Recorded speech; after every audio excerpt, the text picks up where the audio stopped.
Picture a dusty manuscript, its pages brittle with age, written by a monk in a 13th century English monastery.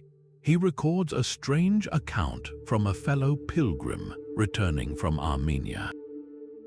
This traveler swore he had met a man, a shoemaker, who claimed to have been present at the crucifixion of Jesus Christ. The man's story was one of a terrible curse. He had been a bystander on the road to Calvary, and as Jesus stumbled under the weight of the cross, this man had taunted him, urging him to move faster. For this act of cruelty, he was condemned by Christ himself to walk the earth without the release of death until the second coming. The monk's chronicle is one of the earliest written records, but it speaks of a legend that was already ancient, whispered across Europe for centuries. This is our first glimpse of the figure who would become known as the Wandering Jew, an immortal soul forever trapped in the flow of time, a living witness to all of history's triumphs and tragedies. This legend is far more than a simple ghost story. It is a profound and haunting mystery that has shadowed Western civilization, its meaning shifting with the fears and anxieties of every era. The Wandering Jew is a mirror held up to society, reflecting our deepest questions about guilt, punishment, faith, and the very nature of time itself. Why did this particular story capture the medieval imagination with such force? What does it say about the people who told it, and why has it endured, evolving from a religious cautionary tale into a powerful archetype found in modern literature and film? This isn't just a tale about one cursed man. It's a story about us, about our perpetual search for meaning and our terror of being utterly, completely alone. Today, we are going to trace the footsteps of this eternal wanderer. We will journey back to the dusty roads of the Holy Land to uncover the legend's murky origins long before it was ever written down. We will follow its path through the Middle Ages, where it was used to explain plagues and persecutions, and into the Renaissance, where the figure began to transform.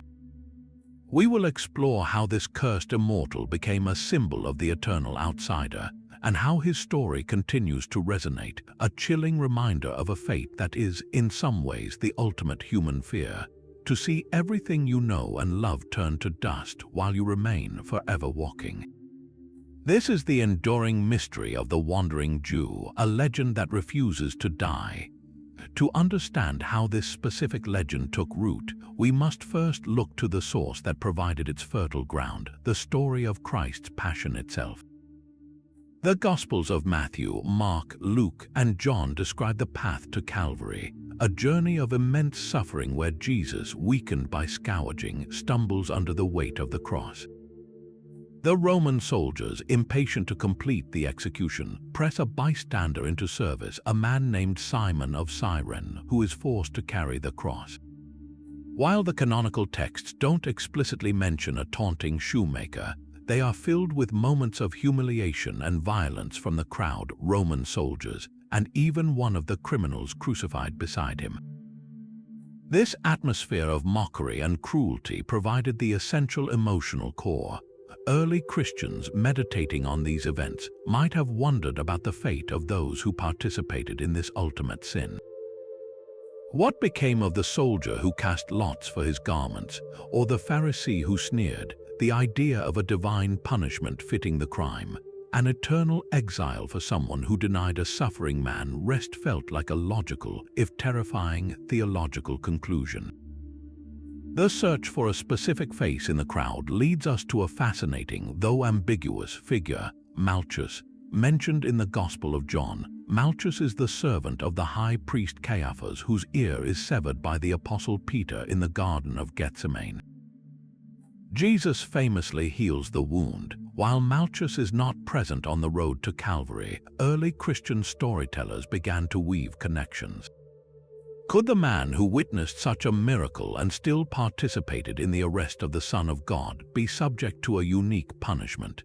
In some later traditions, it is suggested that Malchus, forever marked by the miraculous healing, was cursed to wander as a perpetual reminder of his betrayal.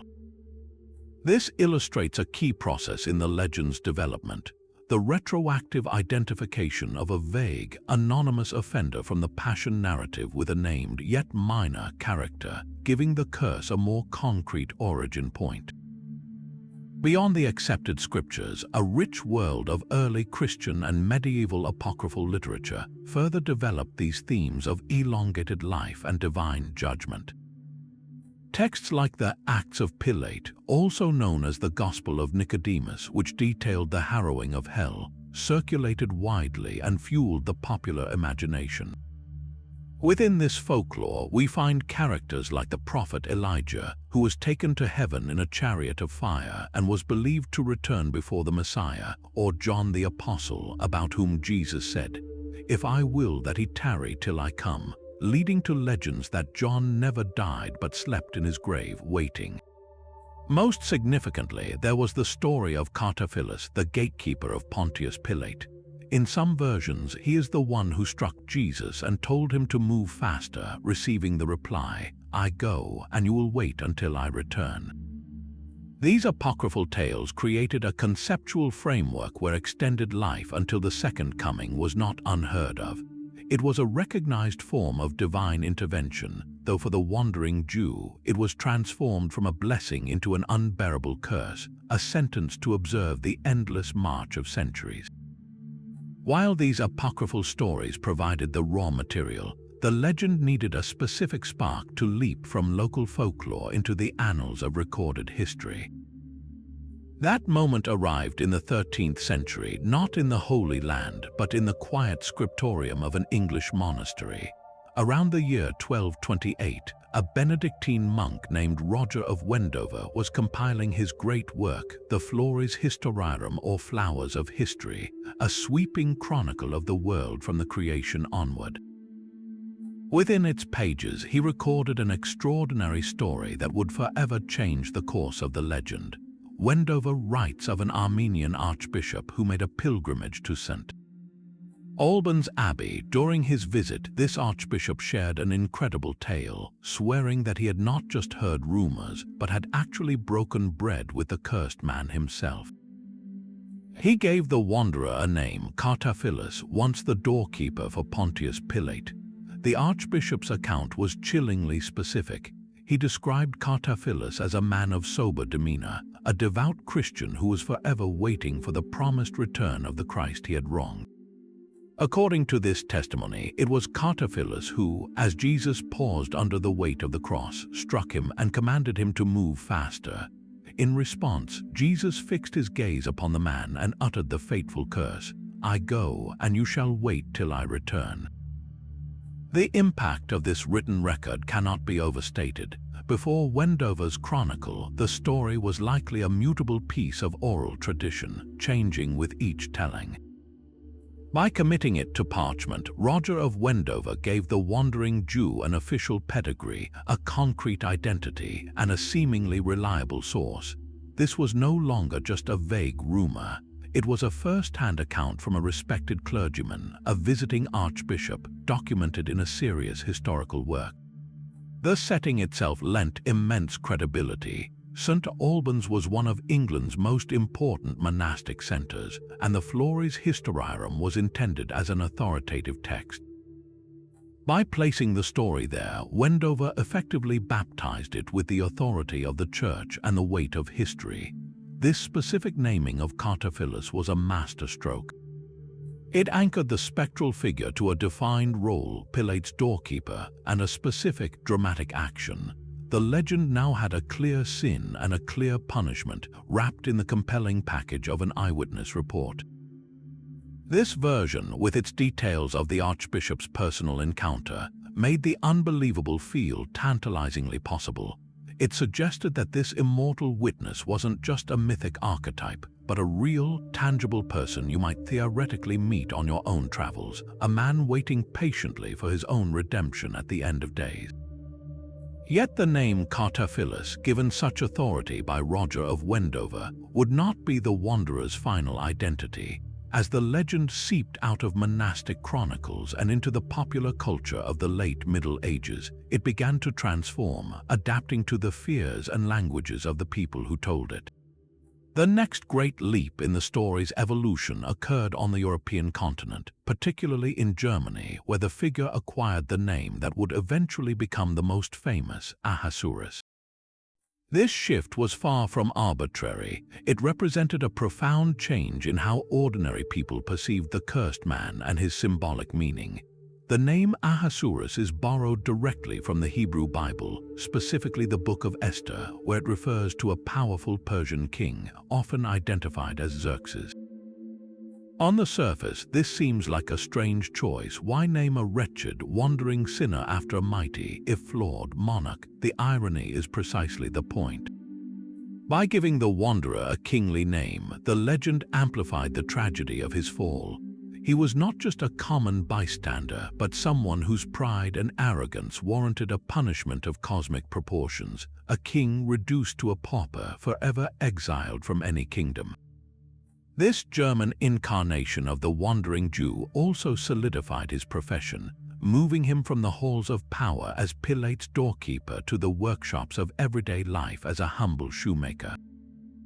This was a crucial development that brought the legend down to earth, making it imminently more relatable and terrifying. The shoemaker was a common figure in every town, a craftsman who worked with his hands, a person you might see every day. By making him a cobbler, the story suggested that the cursed soul was not some distant historical relic, but could be living anonymously among them, mending the very shoes that carried him on his endless journey. This profession also carried a subtle theological weight. A shoemaker repairs what is worn down, fixing the damage of long travel. Yet, the wandering Jew could never fix his own spiritual brokenness. He could only watch as the world around him wore out and was replaced, his own hands constantly working on the tools of the very wandering that defined his curse. The transition from Cartaphilus to Ahasuerus reflects the legend's journey from a theologically curious anecdote recorded by clergy to a genuinely popular folk tale. While Cartaphilus, with its Greek roots meaning beloved or charming, served as a deeply ironic name for the man who betrayed Christ, it was still a name with a classical, almost scholarly feel. Ahasuerus, by contrast, was a name that resonated with the common people through its presence in the vernacular Bibles and religious plays they knew. The name stuck because it fit the narrative needs of a new audience. The German chapbooks of the 16th century, which were the mass media of their day, widely disseminated the story of Ahasuerus, cementing this identity across much of Northern Europe. In these versions, the encounter on the road to Calvary becomes more direct and visceral. Ahasuerus is no longer a gatekeeper but a citizen of Jerusalem who refuses to let Jesus rest against the wall of his house, shouting at him to move on.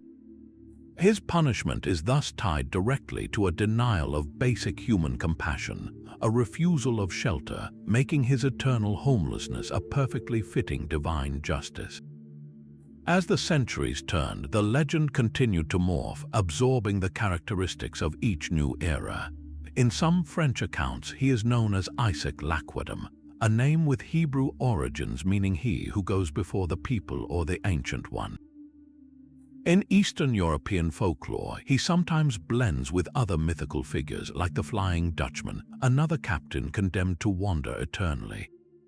The various names and professions, doorkeeper, shoemaker, even soldier, act as a barometer of societal anxieties. When the story was told by monks, the sinner was a figure of authority close to power like Cartaphilus.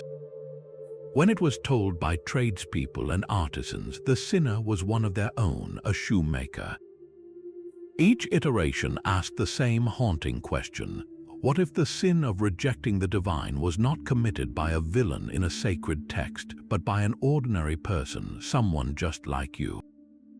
This adaptability is the true source of the legend's power, allowing the wandering Jew to remain a relevant and chilling figure for nearly 2,000 years, his name changing but his essential, tragic fate remaining a constant reminder of the weight of a single, cruel action. But what exactly did this divine sentence entail? The curse placed upon the wandering Jew was far more intricate and terrifying than simple immortality.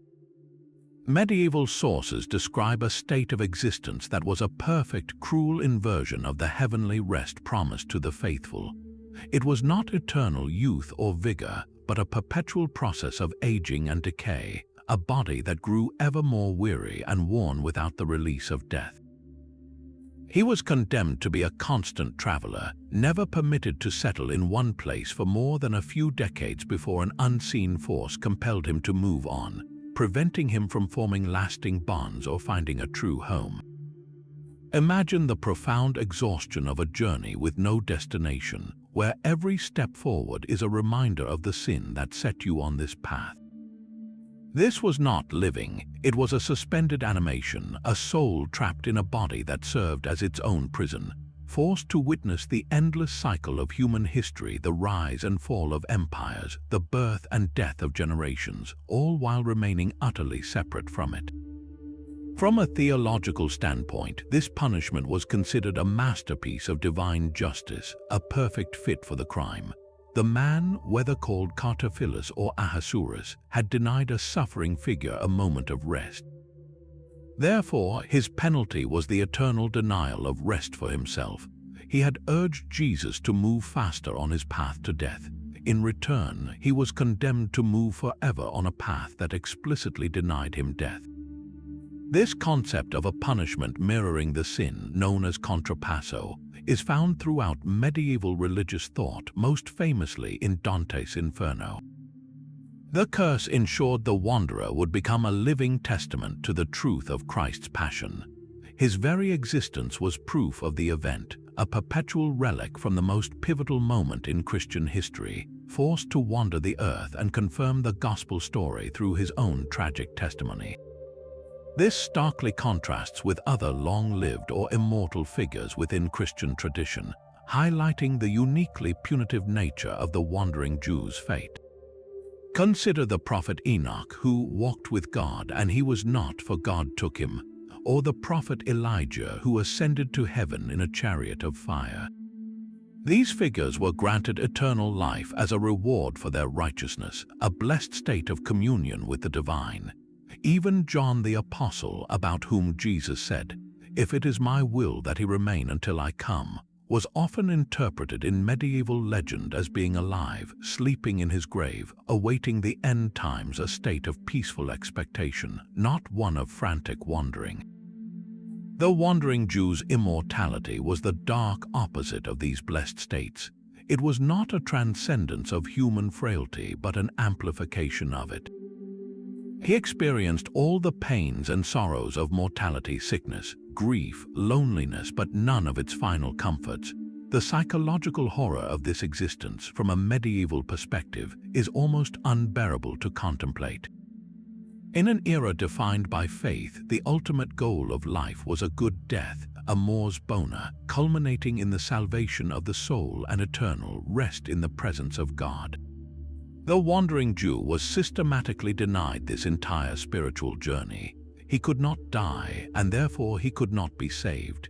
He was frozen in a state of perpetual penance without any hope of absolution, a living embodiment of the fear that one might be shut out from God's grace forever. His curse was to be the ultimate outsider, forever watching the community of believers from a distance, a ghost at the feast of history, reminded with every passing year and every new grave he passed that the peace of the afterlife was a shore he could never reach. His immortality was not a gift but the ultimate form of divine abandonment, making him one of the most tragic and terrifying figures ever conceived by the medieval mind. The profound theological and psychological horror of the curse, however, was not the only reason the legend spread like wildfire across medieval Europe. This captivating story of divine punishment was tragically perfect for a darker, more sinister purpose. In a continent increasingly defined by religious intolerance, the figure of the wandering Jew was systematically reshaped into a powerful piece of anti-Jewish propaganda. The very name he would become most famous by, Ahasuerus, with its origins in the Hebrew Bible, subtly reinforced a connection to the Jewish people, a connection that church and state were all too eager to exploit. To understand this weaponization, we must step back and look at the deteriorating position of Jewish communities in Europe during the High and Late Middle Ages. Following the Crusades, which began at the end of the 11th century, violent anti-Jewish pogroms became horrifically common. Militant zealots en route to fight Muslims in the Holy Land often turned their fury on the non-Christian populations in their own backyard, viewing Jews as Christ killers who were just as guilty as the distant Saracens. This accusation of deicide, the killing of God, became a central, poisonous charge used to justify centuries of persecution, expulsion, and murder. The legend of the wandering Jew provided a vivid, narrative embodiment of this accusation. Here was a man who was not merely present at the crucifixion, but who had actively participated in the suffering of Christ. His eternal punishment served as what many Christians saw as divine confirmation of collective Jewish guilt. If God himself had condemned this individual Jew to wander until the end of time, it logically followed, in the twisted reasoning of the time, that the entire Jewish people shared in this punishment for their alleged role in the event. The wanderer's rootlessness and status as a perpetual outsider were then mapped onto the very real experiences of Jewish communities in Europe, who faced repeated expulsions from England, France, and various German principalities. This was a cruel and circular logic. The legend was used to explain why Jews were often forced to be travelers and refugees, while the visible presence of Jewish refugees was in turn cited as proof that the legend was true. His curse was portrayed not as a unique personal tragedy, but as a national destiny for an entire people.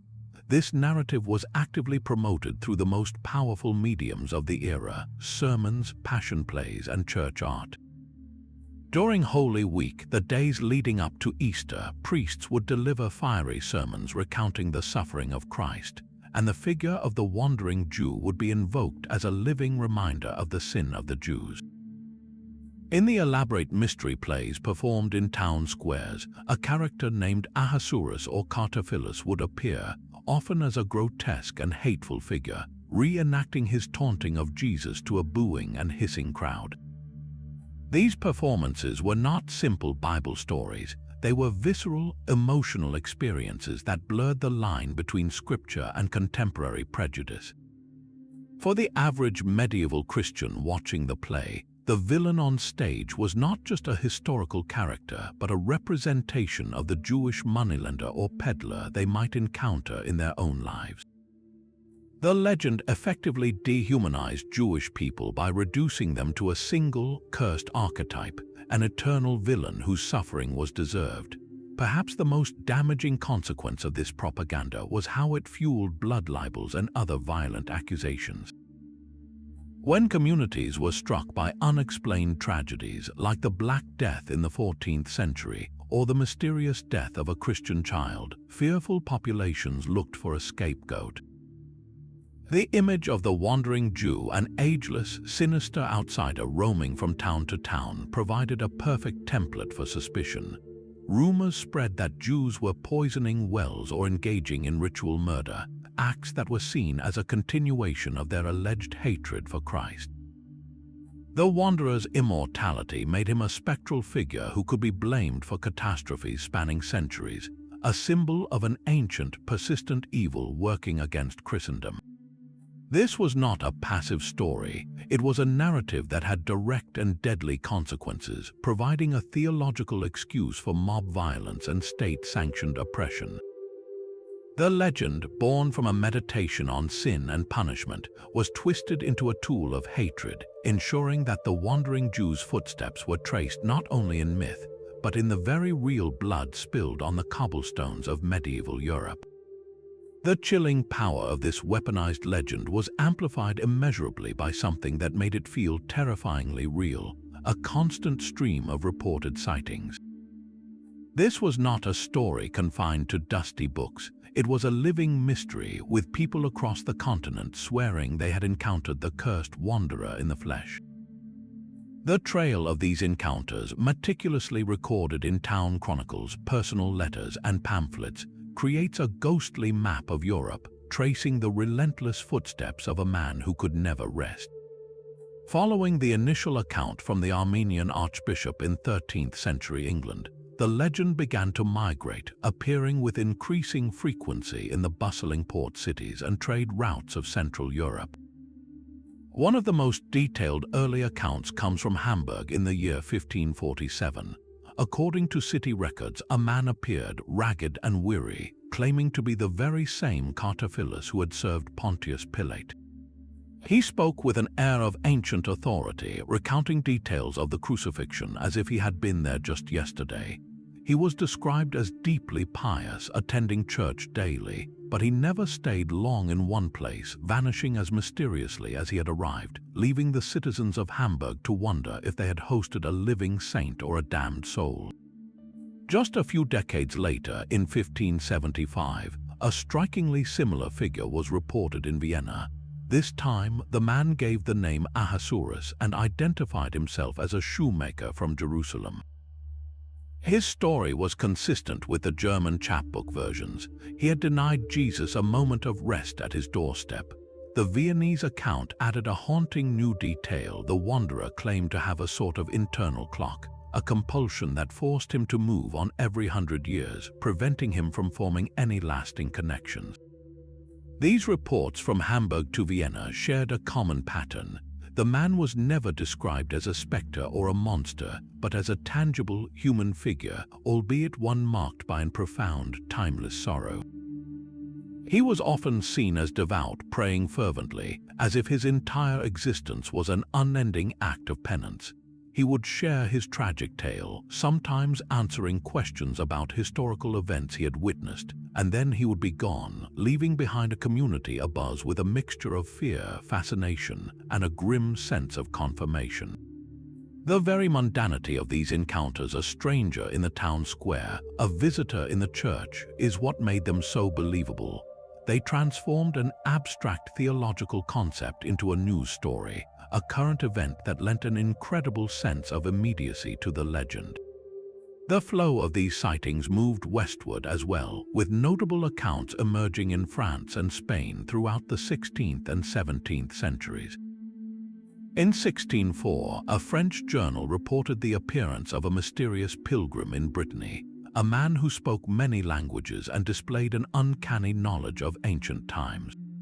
He refused all offers of permanent shelter, stating he was bound to wander until the end of the world.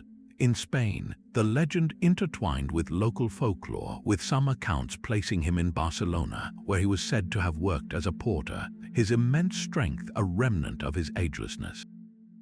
These southern European versions often emphasized his role as a witness, a living archive of history who could corroborate or correct the historical record. What's fascinating is how these sightings adapted to local contexts. In Protestant regions of Germany, the wanderer was sometimes portrayed as a critic of papal corruption, a figure whose ancient eyes had seen the church stray from its origins. In Catholic countries, he remained a more straightforward symbol of penance and the reality of Christ's passion. The legend was a cultural chameleon, its core unchanged but its details shifting to resonate with the specific anxieties and beliefs of each community he was said to have visited. The proliferation of these stories was massively accelerated by a revolutionary new technology, the printing press. The 16th and 17th centuries saw an explosion of cheaply printed pamphlets and broadsides, the equivalent of viral news stories today. These publications, often titled A True Relation of the Wandering Jew, would detail the latest sighting in a nearby city, complete with sensationalized descriptions and moralizing conclusions. They were consumed by a public hungry for marvels and signs of the divine.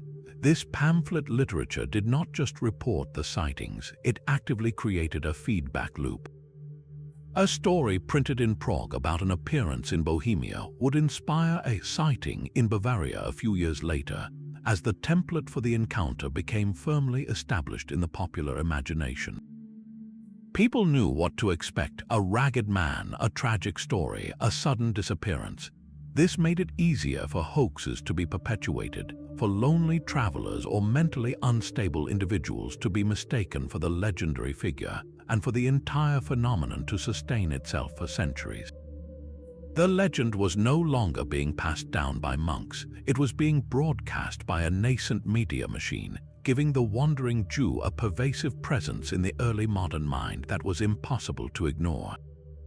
These countless reports, whether born of genuine belief, mistaken identity, or deliberate fraud, cemented the idea that the cursed witness was still among them, a silent spectator to the tumultuous events of the Reformation, the wars of religion, and the scientific revolution, forever walking the border between myth and unsettling reality. While the trail of sightings gave the legend an aura of undeniable reality, it was a single, cheaply printed pamphlet that would ultimately capture the European imagination and forge the wandering Jew into the iconic figure we recognize today. The year was 1602, and in the German city of Lübeck, a publication appeared with a mouthful of a title, Kurze Beschreibung und Erzählung von einem Juden mit Namen Ahasuerus, a short description and account of a Jew named Ahasuerus. This was no dry theological treatise, it was a piece of sensational popular literature, a chapbook designed to be devoured by a public hungry for marvels. What set this particular account apart was its brilliant narrative device. It wasn't written as a third-hand report from a bishop or a monk. It was presented as a direct, first-person confession from the cursed man himself, a literary trick that created an unprecedented sense of intimacy and immediacy. Readers were no longer just hearing about the wandering Jew, they were being spoken to by him, listening to the weary, ancient voice of Ahasuerus recount his own eternal sentence. The pamphlet's story began with a compelling hook, a claim of a recent, credible sighting. It asserted that this Ahasuerus had been seen in Lübeck and then, even more startlingly, in other major cities like Hamburg and Dresden. This grounding in specific, contemporary locations made the unbelievable feel like breaking news. Then the text shifted to this supposed first-person account. Ahasuerus tells his story with a palpable sense of remorse. He identifies himself not as a high-ranking official like Cartaphilus, but as a humble shoemaker in Jerusalem, a detail that resonated deeply with the common people who were the primary consumers of such chapbooks. His sin is described with vivid, heartbreaking simplicity, as Jesus, exhausted from his scourging, pauses under the weight of the cross right outside the shoemaker's home. Ahasuerus, filled with a sudden, cruel impulse, pushes him away and barks at him to move on, denying him even a moment's rest against the wall. The response from Jesus is not one of anger, but of a devastating, calm pronouncement. "I will stand and rest, but you shall go." This version of the curse was a masterpiece of psychological torment. It wasn't about waiting for a return, it was about being denied the ability to stop. The pamphlet detailed the mechanics of his punishment with chilling precision. Ahasuerus explains that he is condemned to wander the earth without rest or death until Judgment Day. He does not age in a linear way. Instead, whenever he reaches around 100 years old, he falls into a terrible sickness and fever, and upon recovering, he returns to the age he was at the time of the crucifixion, roughly 30 years old, only to begin the slow, wearying cycle all over again. This detail added a new layer of horror to his immortality. It was not a static condition but a perpetual cycle of suffering and false renewal, a wheel he could never escape. The pamphlet also emphasized his role as a witness, forced to observe the follies and sins of humanity century after century, a living conscience for a world that had forgotten its past. The impact of this little pamphlet was nothing short of seismic. It was a runaway bestseller, reprinted endlessly in Germany and rapidly translated into numerous languages, including Danish, Dutch, Swedish, and Czech, spreading like wildfire across the continent. Its success lay in its perfect format and powerful storytelling. Chapbooks were the paperback novels of their day, affordable, portable, and accessible to a semi-literate public. They were read aloud in taverns and marketplaces, ensuring the story reached every stratum of society. By presenting the narrative in the first person, the Lübeck pamphlet created a powerful emotional connection that earlier, more detached chronicles lacked.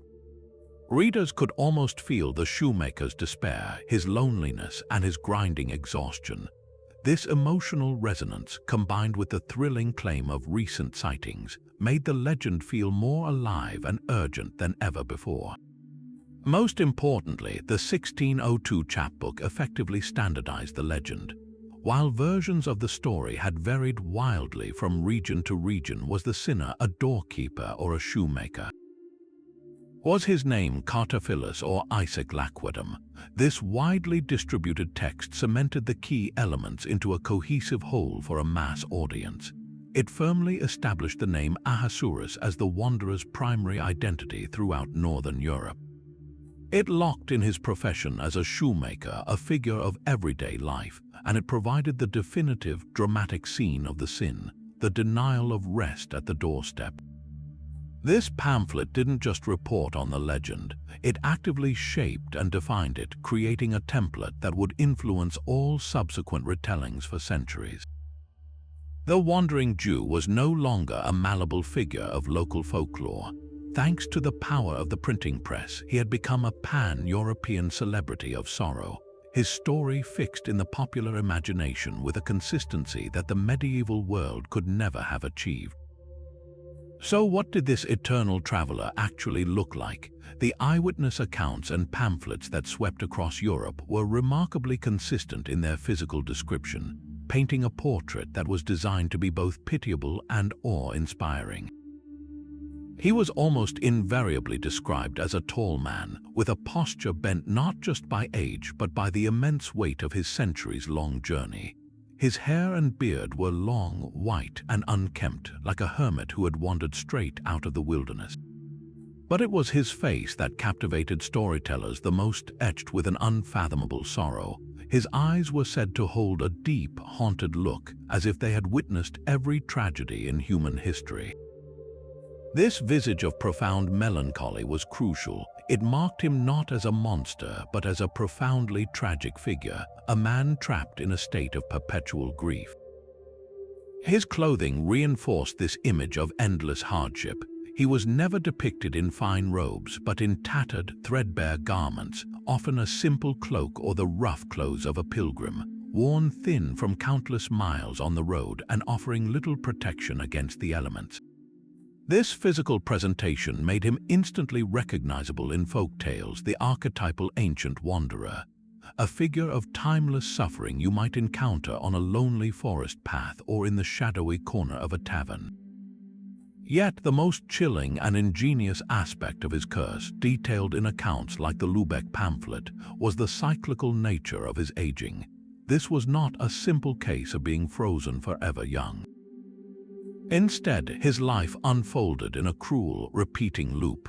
The legends described how he would gradually age like any other man, his body accumulating the aches and weariness of decades of travel. But upon reaching approximately 100 years of age, he would succumb to a strange, debilitating illness, a feverish, near-death state that served as a grotesque parody of mortality. After this ordeal, he wouldn't die. Instead, he would miraculously recover, only to find that his body had reset to the age he was at the moment of his damnation, around 30 years old. Imagine the psychological torment of this cycle. Just as his body reached its natural limit, filled with the pain of extreme old age, he was granted a form of renewal, but only so he could experience the entire dreadful process again. This reset denied him the finality of death while forcing him to endure the worst sufferings of life over and over. It was a punishment that mocked the very concept of hope, ensuring his journey was not just long but eternally repetitive. This cyclical mechanism added a profound layer to the legend's theological message. In a world where life was seen as a linear journey toward salvation or damnation, the wandering Jew was trapped in a circle going nowhere. His periodic rejuvenation was the opposite of the Christian hope for resurrection into a glorified body.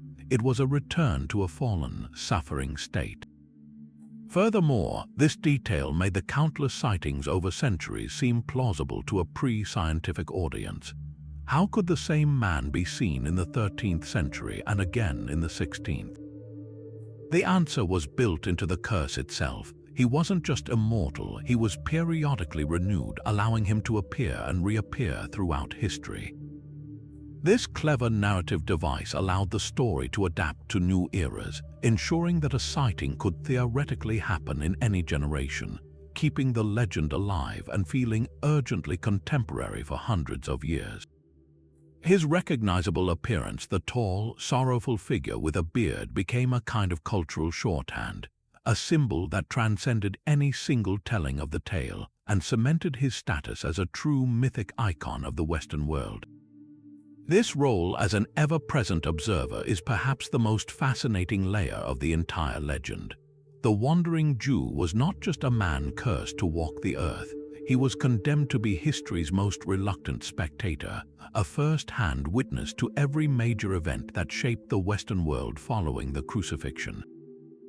As the centuries wore on, storytellers began to place him at the scene of countless pivotal moments, transforming him from a solitary sinner into a living, breathing chronicle. His curse granted him a terrible, panoramic view of human civilization, and his reported sightings were often strategically linked to events of profound religious or social significance.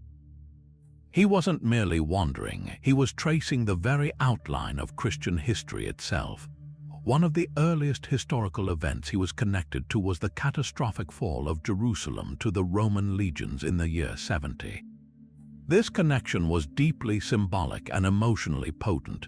The city where he had committed his sin was itself punished with fire and sword, its temple destroyed and its people scattered. In various accounts, Ahasuerus is described as being present during the siege, a ghostly figure moving through the chaos, witnessing the divine retribution enacted upon the city that had rejected the Messiah. This served a powerful narrative purpose. It reinforced the idea of a direct causal link between the crucifixion and the destruction of Jerusalem, a connection often made by early Christian theologians. The wandering Jew, as a living relic from that foundational moment, became the embodiment of that link, his eternal punishment mirroring the eternal exile of the Jewish people from their holy city. His journey then stretched across the map and through the centuries. He was said to have walked the roads of the Roman Empire as it crumbled, a silent witness to the transition from antiquity to the Middle Ages. When the Crusades began in the late 11th century, fervent tales circulated that the immortal witness had been seen among the ranks of the Crusaders themselves, or walking alongside the vast pilgrim trains heading toward the Holy Land. His presence there was particularly chilling. For the Crusaders, reclaiming Jerusalem was an act of ultimate piety, a reversal of the events of the first century. To have the man who had struck Christ returning to the city of his damnation added a layer of profound, almost mythic, significance to the entire endeavor. He was a living reminder of what they were fighting for, and a grim warning of the consequences of failing in their faith. Perhaps the most harrowing event he was associated with was the Black Death that ravaged Europe in the 14th century. As communities were decimated by the plague, desperate for an explanation for such divine wrath, the figure of the wandering Jew offered a compelling, if horrifying, answer. Rumors spread that he had been seen in towns just before the plague struck, his arrival acting as an omen of impending doom. His eternal existence, a punishment for a primordial sin, made him a perfect symbol for a punishment visited upon all of humanity. In the terrified imagination of the time, his very presence seemed to draw forth corruption and death, a walking embodiment of a world out of balance with God's will. This association with the plague cemented his role not just as a witness, but as a portent, a herald of apocalyptic times. This function as a sign of the end times became even more pronounced during periods of great religious upheaval, such as the Protestant Reformation in the 16th century. Both Catholic and Protestant propagandists seized upon the legend for their own purposes. Some Protestant pamphleteers claimed that Ahasuerus had appeared in Germany, condemning the corruption and wealth of the papacy, thus portraying the immortal witness as a supporter of reform. Catholic writers, in turn, might depict him as a warning against schism and heresy. In an age when many believed the final judgment was imminent, the wandering Jew's continued existence was seen as a key signifier. His curse was destined to end with the second coming, so his presence in the world was a constant, tangible reminder that the apocalypse was still to come, and that the tumultuous events of the day were all part of a divine timeline that he alone had seen from its beginning. For a legend that captured the popular imagination so completely, the figure of the wandering Jew presented a profound theological puzzle for the very church scholars who documented his story. The account in Roger of Wendover's Chronicle was treated as a historical record, but what were thoughtful theologians to make of this man who seemed to exist outside the normal boundaries of divine grace and human mortality? The responses were deeply divided, revealing the complex and often contradictory nature of medieval religious thought. On one hand, many clerics saw in the legend an immensely powerful tool for instruction. The eternal punishment of Cartaphilus served as a stark, unforgettable object lesson about the gravity of sin, particularly the sin of scorn against the suffering Christ. His existence was taken by some as a form of living proof, a perpetual witness who validated the historical truth of the crucifixion. If this man was still walking the earth, confirming the event he had participated in, then the Gospels were undeniably true. This evidentiary aspect was incredibly compelling in an age reliant on relics and miracles as confirmations of faith.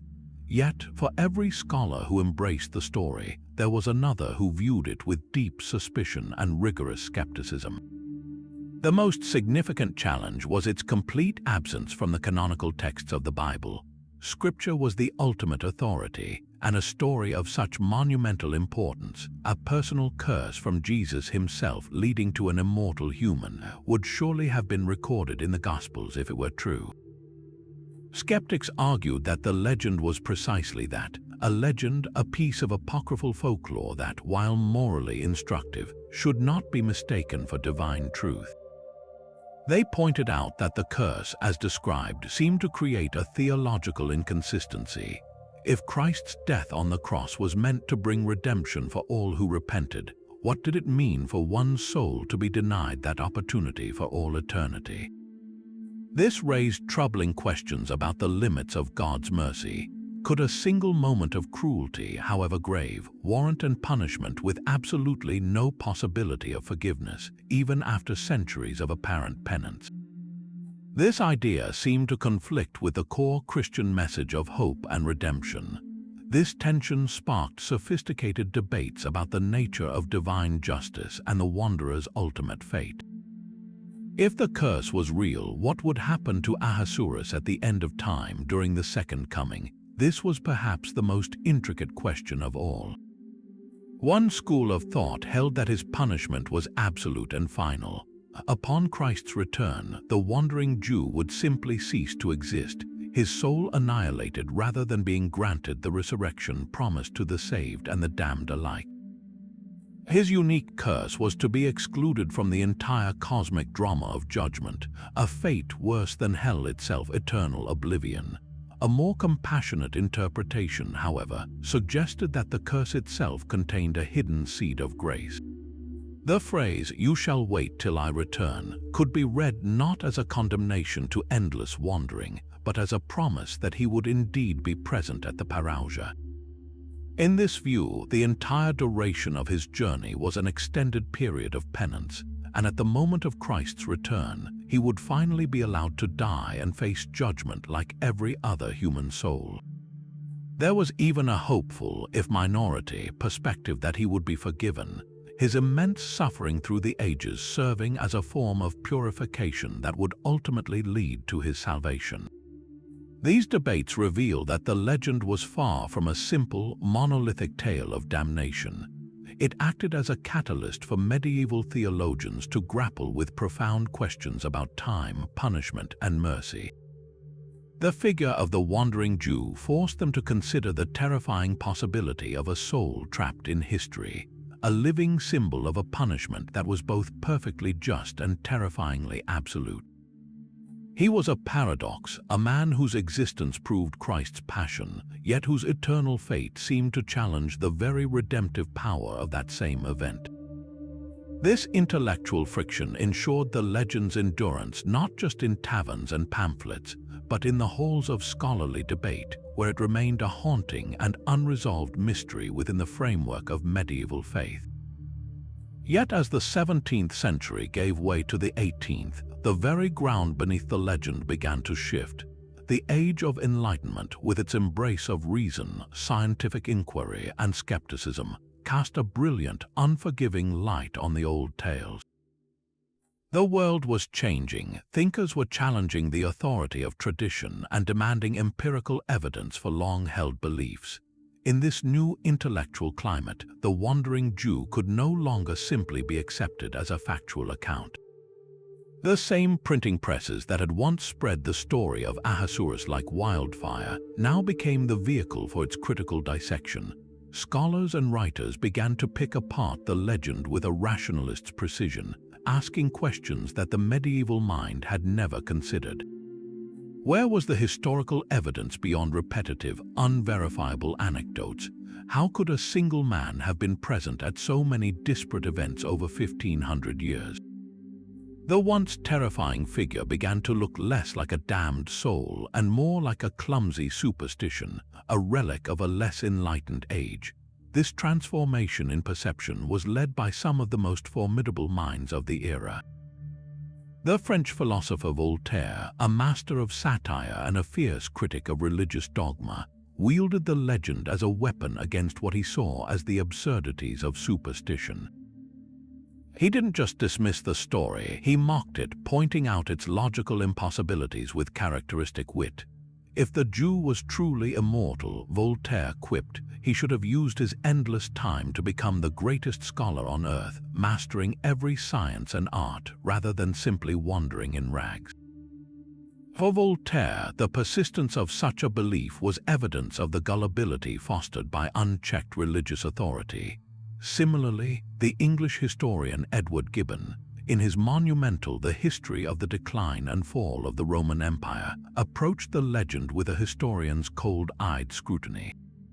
He traced its documented origins not to the time of Christ, but to the 13th century chronicle of Roger of Wendover, effectively showing it was a medieval invention with no basis in contemporary Roman or Jewish records. In the hands of these Enlightenment figures, the wandering Jew was no longer a theological problem to be debated, but a myth to be debunked, a symbol of the ignorance that the new age of reason was determined to overcome. This shift from literal belief to allegorical interpretation was perhaps the most significant change in the legend's long life. Stripped of its supposed reality, the figure of the eternal wanderer found a new, powerful purpose as a symbolic vessel for Enlightenment ideas. He became a potent metaphor for the relentless progress of human knowledge and the slow, often painful, march of civilization out of the darkness of superstition. His endless journey could now be seen as an allegory for the human quest for truth, a journey with no final destination where each generation builds upon the knowledge of the last. The curse of witnessing history's cycles of violence and folly was reinterpreted not as a divine punishment, but as a commentary on the repetitive nature of human error. In this new light, the wandering Jew became a tragic hero of reason, condemned to observe the follies of humanity until we finally learn to govern ourselves with wisdom and compassion. This symbolic flexibility ensured his survival. Even as the literal belief in his existence faded, his cultural relevance only deepened, allowing him to walk confidently into the modern era as a figure not of fear but of profound thought. But just as the Enlightenment seemed to have chained the legend to the rocks of rationalism, a new cultural tide arrived to set it free. The Romantic movement of the late 18th and 19th centuries swept across Europe, championing emotion over reason, the individual over society, and the sublime power of nature over cold logic. In this passionate new world, the figure of the wandering Jew experienced a spectacular rebirth. He was no longer a superstitious relic to be mocked or a piece of hateful propaganda. He was rediscovered as the ultimate romantic hero, a brooding, misunderstood outcast defined by his intense inner suffering and his eternal rebellion against a seemingly unjust fate. The very qualities that made him ridiculous to Voltaire made him profoundly compelling to the Romantics. His immortality was not a curse to be dissected, but a sublime tragedy to be felt. This transformation was led by poets and novelists who saw in the wanderer a mirror for their own artistic anxieties and aspirations. The young Percy Bysshe Shelley, in his early poem The Wandering Jew, reimagined the figure as a titanic rebel. Shelley's Jew is not a penitent Christian but a defiant, Promethean spirit who rails against the tyranny of the God who condemned him.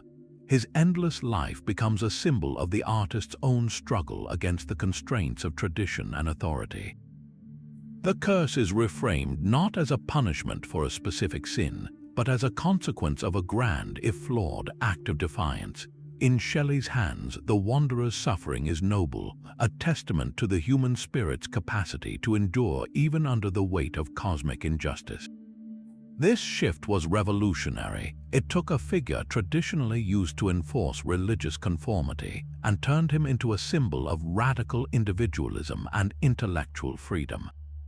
The most influential and popular incarnation of this new archetype arrived in 1844 with Eugene Sue's monumental serialized novel, Le Juif Errant, The Wandering Jew. This was not a brief poem but a sprawling epic of urban misery and social conspiracy that captivated readers across France and beyond.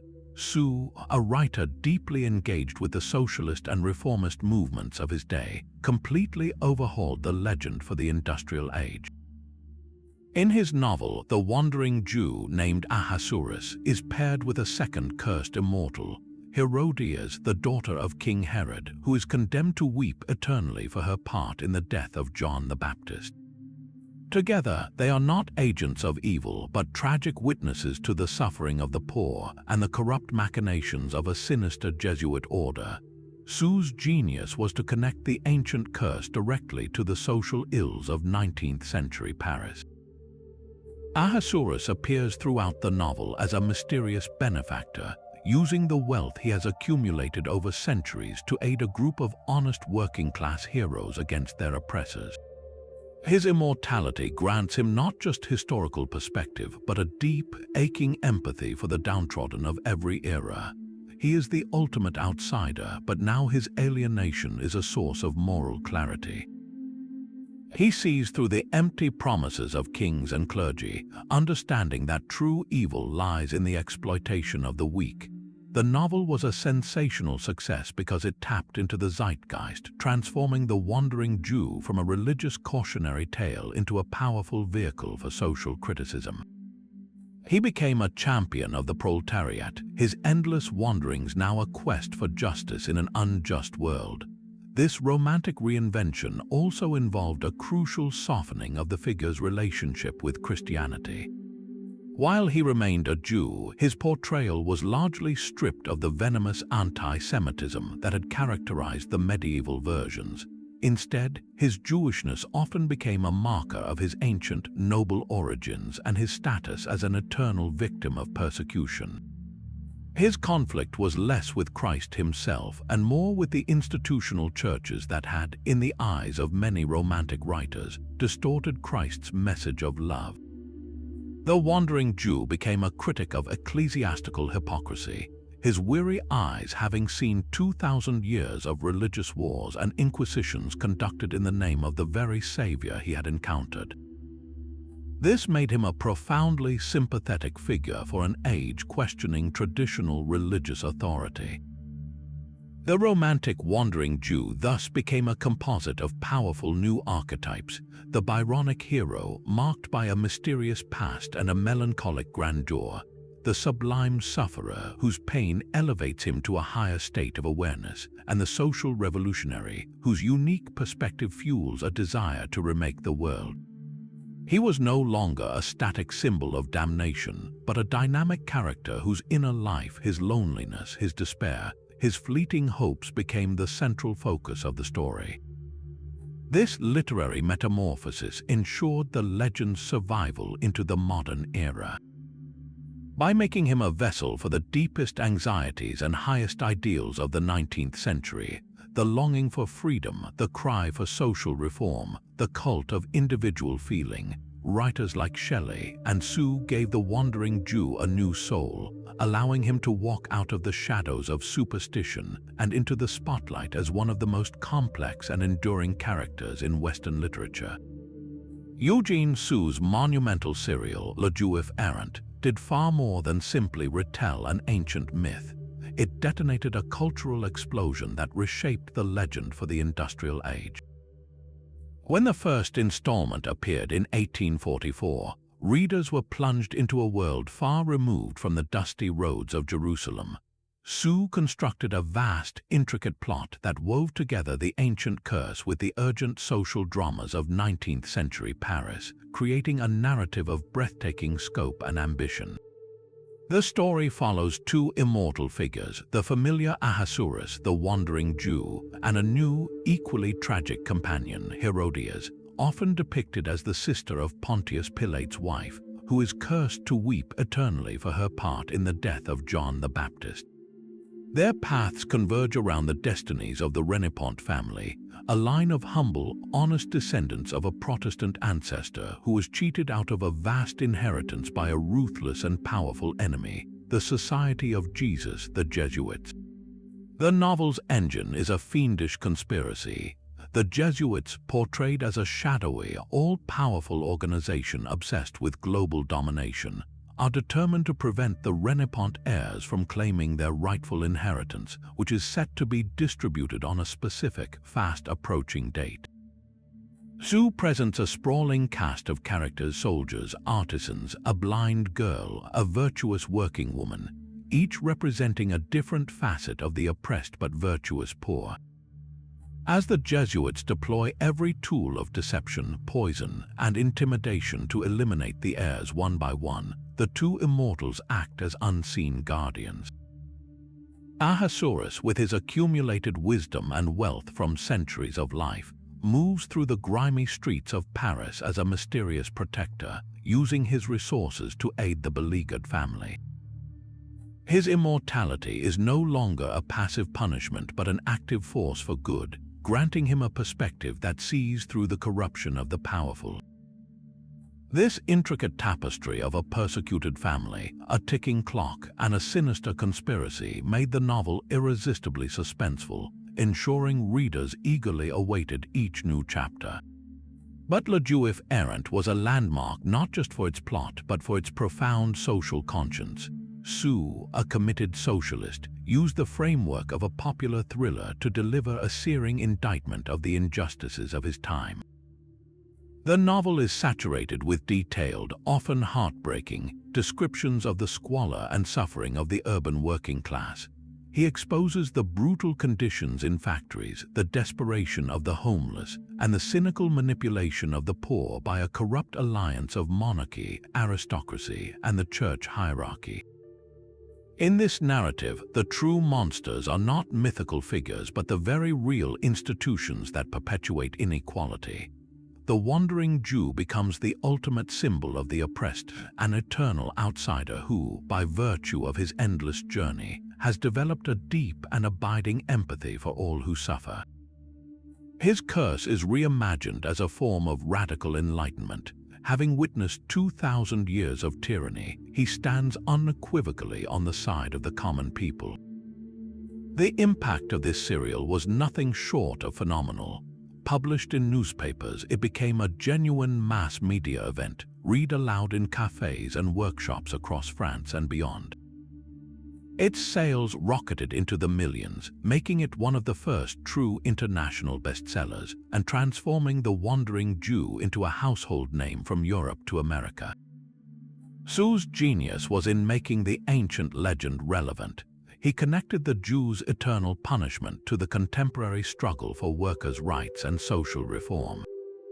The novel didn't just entertain, it agitated. It fueled heated public debates about wealth inequality, clerical influence, and the need for a republic, contributing significantly to the revolutionary fervor that would sweep across Europe in 1848. By grafting the legend onto a radical social critique, Eugene Sue ensured that the wandering Jew would forever have to carry the potent charge of a revolutionary, a champion of the dispossessed, and a timeless witness to the enduring fight for justice.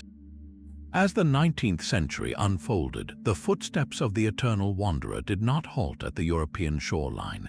He boarded ships, both literal and literary, and crossed the Atlantic, finding a new and fertile landscape for his legend in the young United States. America, a nation defining itself through expansion and a break from old-world traditions, absorbed the wandering Jew and refashioned him to suit its own unique anxieties and aspirations. He arrived not as a theological warning, but as a sensational figure in the pages of a burgeoning popular press, a mysterious stranger who seemed to embody the vast, untamed quality of the continent itself. Newspaper editors, always hungry for a story that would captivate their readers, eagerly published accounts of sightings that felt ripped from a frontier tall tale. One particularly vivid report from 1868 described a man appearing in a Utah mining town, his clothes tattered and his face etched with an ancient weariness. He spoke of having traversed the entire continent on foot, from the eastern seaboard to the Pacific, and displayed an uncanny knowledge of Native American languages and forgotten trails. These American sightings shared a common theme of immense, almost superhuman endurance, mirroring the nation's own myth of westward expansion and the conquering of great distances. This new incarnation of the legend was perfectly suited to the American appetite for the marvelous and the unexplained. The figure was often stripped of his specific anti-Semitic connotations from European folklore. Instead, his Jewish identity became just one facet of his ancient, exotic origin. He was less a symbol of collective guilt and more a solitary wonder, a human relic from a distant past wandering through the bustling present of a modernizing America. He was spotted on the streets of New York City, a spectral figure lost in the crowd, and on the lonely plains of the Midwest, a stark silhouette against the endless horizon. These reports served a similar function to their European predecessors. They made the unbelievable feel tantalizingly close, but they also reflected a distinctly American fascination with the individual against the backdrop of an immense new world. The wanderer was no longer just a witness to history. He was a pioneer on the grandest scale possible, exploring a land that was itself a living museum of ancient geological and human history. It was in the realm of literature, however, that the American interpretation of the wandering Jew truly blossomed, transforming him from a figure of folklore into a powerful metaphor. Authors began to explore the psychological and philosophical implications of his curse with a new depth, seeing in his endless journey a reflection of the American experience itself. The restlessness, the pursuit of new beginnings, and the haunting weight of the past. No author captured this more intriguingly than Nathaniel Hawthorne in his 1842 short story, A Virtuoso's Collection. In this fantastical tale, the narrator visits a bizarre museum curated by a mysterious and melancholic figure named Peter Rugg, a character from another American legend, but who is ultimately revealed to be none other than the wandering Jew. Here, Hawthorne makes a brilliant conceptual leap. The Jew's curse is not to simply walk the earth, but to be the eternal curator of its history. His museum is filled with an impossible collection of artifacts, the lantern of Diogenes, the fatal scarlet letter from Hawthorne's own fiction, and the pen that wrote the Declaration of Independence. This portrayal is profoundly significant. As the curator, the wandering Jew becomes the guardian of human folly, ambition, and tragedy. He is not just a passive witness but an active preserver, forced to catalogue and remember every detail of the centuries he has seen. Hawthorne's story reflects a growing 19th century American preoccupation with history and identity. In A New Nation, the question of what to preserve and what it means to be burdened by the past was acute. The wandering Jew, in this guise, becomes a symbol of that burden, the impossibility of ever truly escaping history. His immortality is a curse of endless memory, a theme that would resonate deeply in a country grappling with its own complex origins, from the Revolution to the institution of slavery. Hawthorne's virtuoso is a pitiable figure, surrounded by the relics of a past he can never be part of, forever separated from the flow of human life he so meticulously documents. This metaphorical shift marked a key evolution, turning the legend inward, from an external punishment to an internal state of existential loneliness. Other American writers followed suit, each putting their own distinct stamp on the ancient traveler. In Henry Wadsworth Longfellow's poetry, the wandering Jew appears as a symbol of eternal seeking, a figure whose restless spirit mirrors the American quest for a spiritual or artistic ideal. Later, in the works of writers like Ambrose Bierce, the tale takes on a darker, more cynical edge, reflecting the disillusionment that followed the Civil War. The American wandering Jew became a flexible archetype, adaptable to the nation's changing moods. He could represent the noble pioneer spirit or the tragic cost of rootlessness. He could be a seeker of truth or a prisoner of time.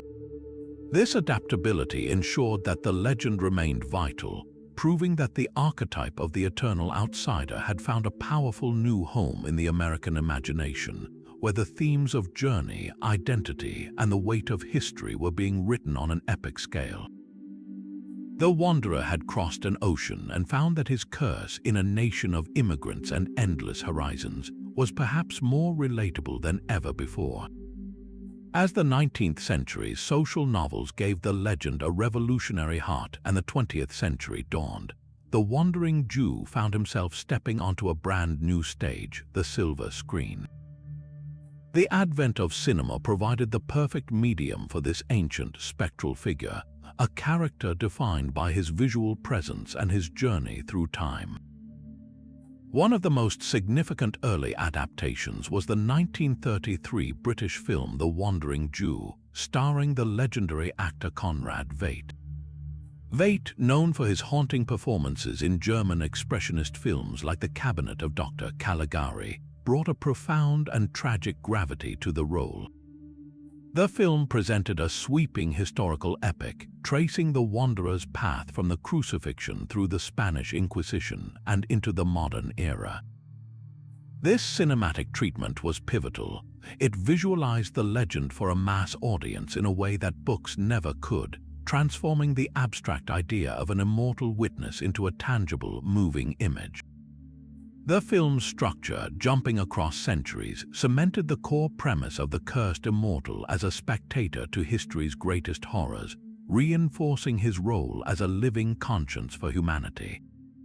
While the film retained the religious framework, its focus was increasingly on the emotional and psychological torment of its protagonist, a shift that would define the character's future. This move into popular media accelerated with the rise of pulp magazines and comic books in the mid-20th century. These cheap, widely consumed publications were the inheritors of the medieval chapbook tradition, hungry for sensational and timeless characters. The Wandering Jew became a recurring figure in horror and weird mystery titles, often depicted as a mysterious, cloaked figure who would appear to deliver a grim warning or to confront evildoers with the weight of their sins. In these stories, the specific Christian theology of the original curse was often downplayed in favor of a more general, supernatural horror. He was less a penitent and more a spectral avenger or an agent of karmic justice. This transition was crucial. By entering the world of pulp fiction, the Wandering Jew began to shed his specific identity as Ahasuerus the shoemaker and started to evolve into a more flexible archetype, the immortal who has seen it all. This process of abstraction allowed the core concept of the character to be separated from its anti-Semitic origins, making it available for a wider range of storytelling. It is this abstracted archetype that proved to be the legend's most enduring legacy. The core elements, a man cursed with immortality, forced to wander the earth, accumulating vast knowledge and profound weariness, became a powerful trope that writers and filmmakers began to apply to entirely new characters. We can see the wanderer's DNA in some of the most iconic figures of modern fantasy. Consider the vampires of Anne Rice's The Vampire Chronicles, particularly Louis and Lestat. These are not mere monsters, they are tragic, world-weary immortals who are both blessed and cursed by their endless lives. They witness centuries change, outlive their mortal loves, and grapple with an existential ennui that is a direct echo of the wandering Jew's sorrow. Their immortality is a complex burden, a source of power but also of immense loneliness, a theme lifted straight from the ancient legend. Perhaps an even clearer descendant is Duncan MacLeod of the television series Highlander. MacLeod is an immortal warrior, one of many, destined to live until he is beheaded. The series is built around the psychological toll of this existence. MacLeod is portrayed as profoundly lonely, constantly having to hide his nature, forge new identities, and watch his mortal friends age and die. This core predicament, the agony of attachment in the face of eternal separation, is the central tragedy of the wandering Jew mythos. MacLeod's journey is one of seeking meaning across centuries, much like his literary ancestor, but with the specific religious framework replaced by a more secular, philosophical exploration of what it means to be human when you cannot die. This evolution represents the final, complete metamorphosis of the legend. The wandering Jew has been transformed from a specific figure of Christian anti-Semitic propaganda into a universal symbol for the human condition itself. His curse speaks to our deepest fears about time, memory, and loss. In a secular age, the terror is no longer about being denied God's grace, but about the existential dread of a life without end. What is the point of action if you have seen empires rise and fall? How do you find meaning when you are disconnected from the natural cycle of life and death? The modern immortal, whether a vampire, a Highlander, or a sci-fi protagonist, inherits these questions directly from the weary footsteps of Ahasuerus. The legend endures because it taps into a fundamental anxiety about our own mortality, or rather, the potential horror of its absence. The wandering Jew is no longer just a character. He has become a story engine, a template for exploring the weight of history on the individual soul, ensuring that this medieval mystery continues to walk boldly through the landscapes of our modern imagination. But the legend's journey through time was far from over, and perhaps its most powerful transformation occurred when it was taken up by the very people it had been used to persecute. Throughout the 20th and 21st centuries, Jewish writers, artists, and scholars began to reclaim the figure of the wandering Jew, wrenching him from the grip of anti-Semitic propaganda and reforging him into a profound, if painful, symbol of their own historical experience. This act of reclamation was not an acceptance of the curse, but a defiant reinterpretation of its meaning. They saw in the eternal wanderer not a divinely punished Christ killer, but a mirror of the Jewish diaspora itself, a people whose history was defined by exile, displacement, and a relentless struggle for survival against overwhelming odds. The legend's central image of a man forced to roam the earth without a homeland resonated with a tragic and undeniable truth. This reinterpretation began to gain significant momentum in the aftermath of the Holocaust, the show, an event of such catastrophic horror that it fundamentally altered Jewish identity and consciousness. In the shadow of the death camps, the medieval caricature of the sinister, wandering outsider felt not just offensive but grotesquely inadequate. How could such a simplistic myth capture the scale of the trauma? Instead, Jewish thinkers saw a more complex parallel. The wandering Jew's immortality, his cursed survival, became a chilling metaphor for the Jewish people's own unbelievable endurance through centuries of pogroms, expulsions, and attempted annihilation. His endless journey was no longer a punishment for a specific sin, but a testament to an unyielding will to live. The figure was stripped of his supernatural horror and imbued with a gritty human resilience. He became every Jew, a composite of all those who had been forced to pack their lives into a suitcase and flee, forever seeking a safe harbor that could be violently withdrawn at any moment. This new vision found powerful expression in post-war literature. The Yiddish writer I.B. Singer, for instance, often populated his stories with characters who were perpetual travelers, yeshiva students, salesmen, and refugees endlessly moving between the shtetls of Eastern Europe and the promise of America. While not direct representations of the legendary figure, these characters carry the same weight of rootlessness and the same melancholic wisdom born of constant displacement.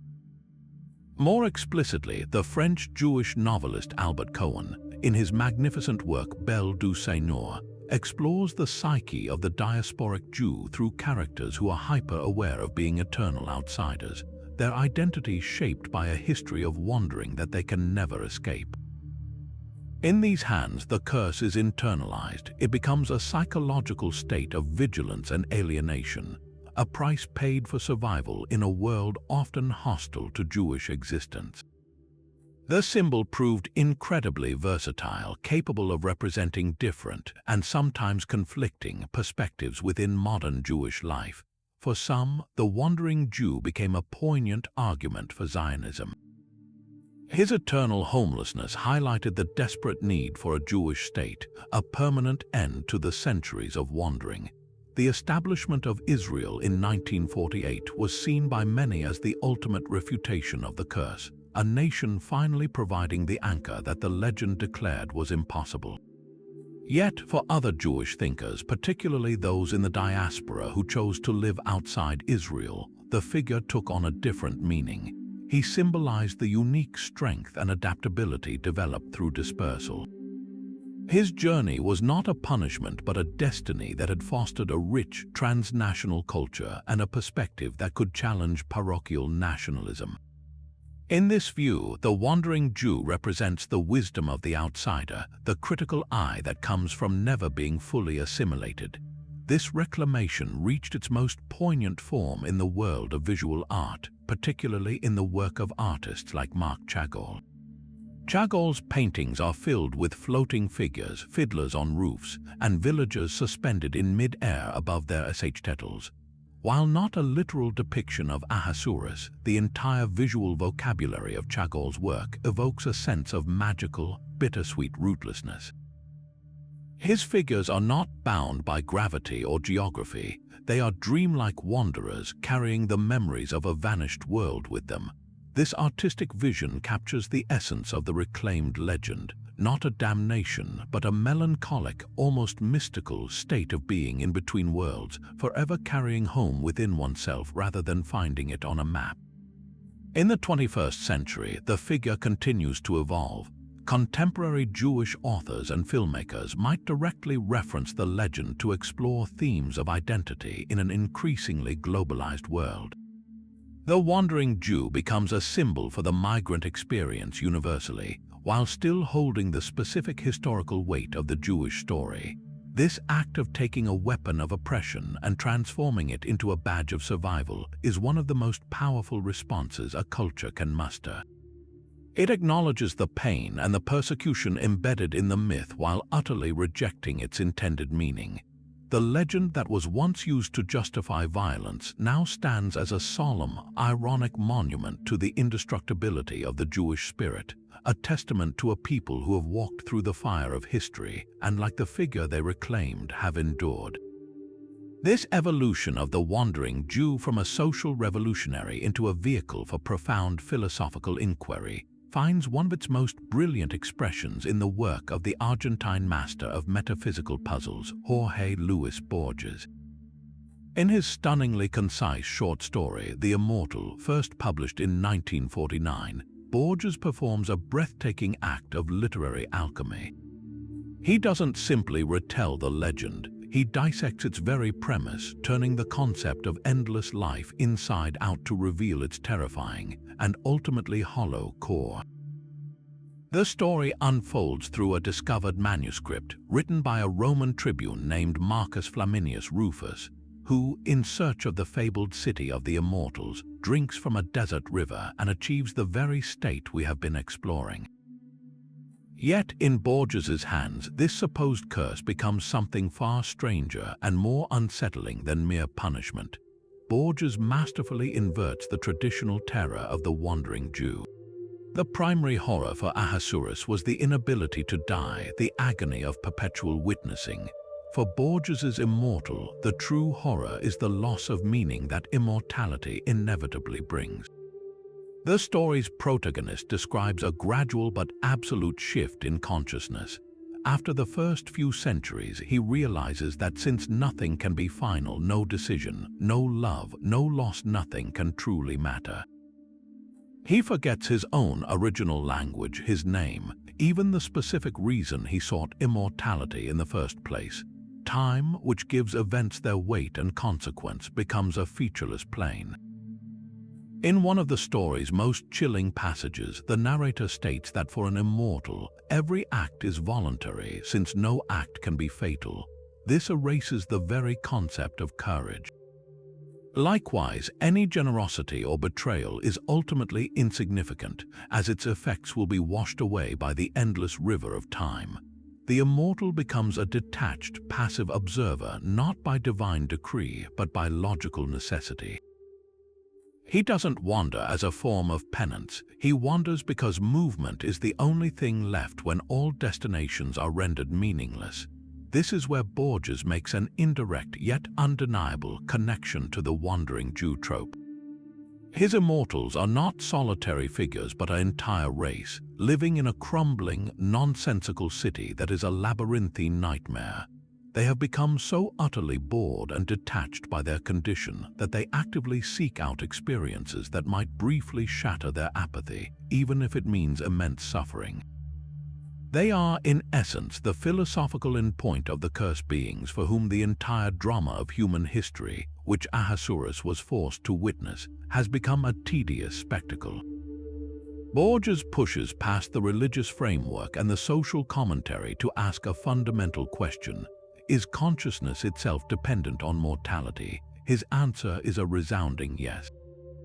The story suggests that value, memory, identity, and even reality are all contingent upon the fact that life ends.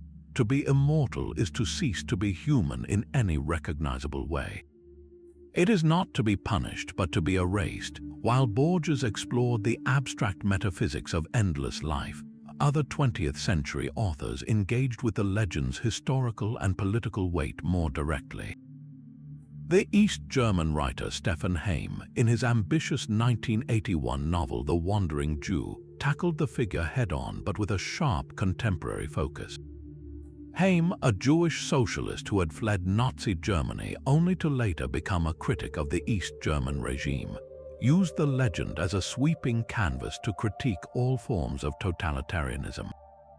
His novel follows the Jew named Ahasver as he appears at key moments of oppression throughout history, from the medieval persecution of Jews to the Stalinist purges of the 20th century.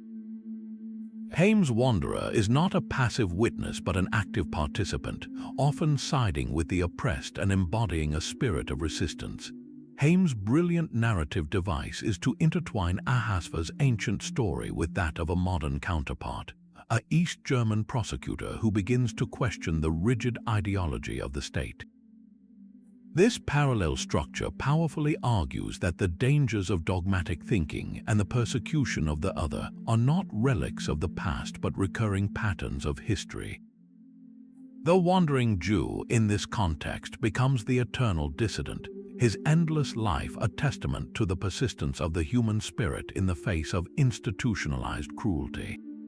By setting much of the novel in the contemporary German Democratic Republic, Heym boldly reclaims the figure from Nazi propaganda, transforming him from a hated scapegoat into a symbol of intellectual freedom and moral conscience against all forms of tyranny, whether fascist or communist.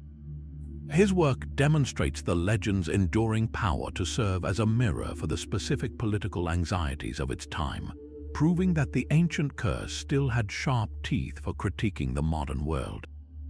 While the legend of the Wandering Jew found its most profound expressions in the written word, its haunting melody echoed just as powerfully through the realms of music and visual art, reaching audiences who might never have opened a chronicle or a chapbook. Long before the printing press standardized his story, the tale was being sung in the taverns and town squares of medieval Europe. Wandering minstrels composed ballads that transformed the theological puzzle into a visceral, emotional experience. These songs, often performed with a simple lute or viol, gave the immortal wanderer a voice. The lyrics would typically recount his terrible sin in stark, immediate terms, and his curse would be rendered not as a complex doctrine but as a cry of despair set to a mournful, repetitive tune that itself seemed to mimic the endlessness of his journey. This musical tradition ensured the legend remained a part of the living, breathing fabric of popular culture, passed down orally from one generation to the next, with each singer adding their own local flourishes to the eternal traveler's sorrowful refrain. As the legend evolved through the Romantic era, so too did its musical interpretations, which grew in scale and ambition to match the new, symphonic emotions of the age. Composers were drawn to the figure as the ultimate embodiment of the tortured, solitary hero. In 1844, the same year Eugene Sue's serial novel captivated Paris, the German composer Franz Liszt created a monumental tone poem for piano titled The Legend of the Wandering Jew. Liszt, a master of musical storytelling, used the full range of the instrument to paint a psychological portrait of the immortal. The piece begins with a heavy, plodding rhythm that evokes the relentless, weary footsteps of the wanderer. This is contrasted with fleeting, beautiful melodies that suggest memories of a lost world or moments of fleeting compassion, only to be crushed once more by the oppressive, returning theme of his curse. The music doesn't just tell the story, it makes the listener feel the crushing weight of centuries, the agonizing cycle of hope and despair. Later, composers like Gustav Mahler would weave echoes of the legend into their vast symphonic canvases, using the archetype to explore themes of existential alienation and the search for redemption in a modern, disenchanted world. This artistic fascination found an equally powerful outlet on the operatic stage, where the drama of the curse could be presented with full theatrical force. The most famous operatic treatment is Le Juif Errant by Fromental Halévy, which premiered in Paris in 1852. Halévy, working with the famed librettists Eugene Scribe and Henry St. George's, created a spectacular production that leaned into the grand opera tradition of massive choruses, elaborate sets, and melodramatic plot twists. The opera intertwines the wanderer's story with a romantic plot involving a persecuted heroine, making the immortal a mysterious, almost supernatural guardian figure. While the theological subtleties were simplified for the stage, the power of the story was amplified through music. The Wandering Jew's arias became expressions of profound loneliness and yearning, giving a human voice to a mythic suffering and bringing the character to life for thousands of spectators in a way that was both immediate and emotionally overwhelming. In the 20th and 21st centuries, the legend's musical journey continued, adapting to new genres and sensibilities. Folk singers like Leonard Cohen, with his deep, gravelly voice and themes of spiritual wrestling, often channeled the persona of the eternal outsider, though rarely naming him directly. More explicitly, bands within the folk and metal genres have composed songs that directly tell the story of Ahasuerus, using driving, repetitive rhythms to mirror his endless travel and heavy, melancholic harmonies to convey his sorrow. These modern interpretations demonstrate the legend's incredible flexibility. The same core story that inspired a medieval ballad can fuel a heavy metal anthem, proving that the archetype of the cursed immortal continues to resonate with our fundamental anxieties about time, guilt, and the search for meaning. The visual arts provided another profound medium for giving the wandering Jew a face and a form, translating the abstract concept of eternal sorrow into something tangible and immediate.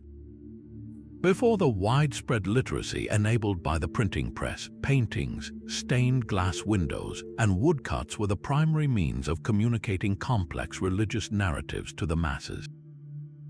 In some medieval churches and illuminated manuscripts, we find early depictions of the scene on the road to Calvary that include a distinctive, taunting figure, often dressed in contemporary clothing to make the connection to present-day sins more direct. These images served a dual purpose. They illustrated the biblical story while also embedding the burgeoning legend of the cursed bystander into the popular imagination, making his disapproving visage a familiar sight. However, it was in the 19th century that the legend received its most iconic and enduring visual representation, thanks to the genius of French artist Gustave Doré. Already famous for his breathtaking illustrations for Dante's Inferno and the Bible, Doré turned his attention to the wandering Jew in a series of 12 large wood engravings published in 1856. Doré's approach was not to create a sequential narrative, but rather to capture 12 haunting moments from the immortal's endless journey. His mastery of light and shadow, of grandeur and intimacy, gave the legend a visual power it had never possessed before. One of the most famous images in the series depicts the Jew at the moment of his curse.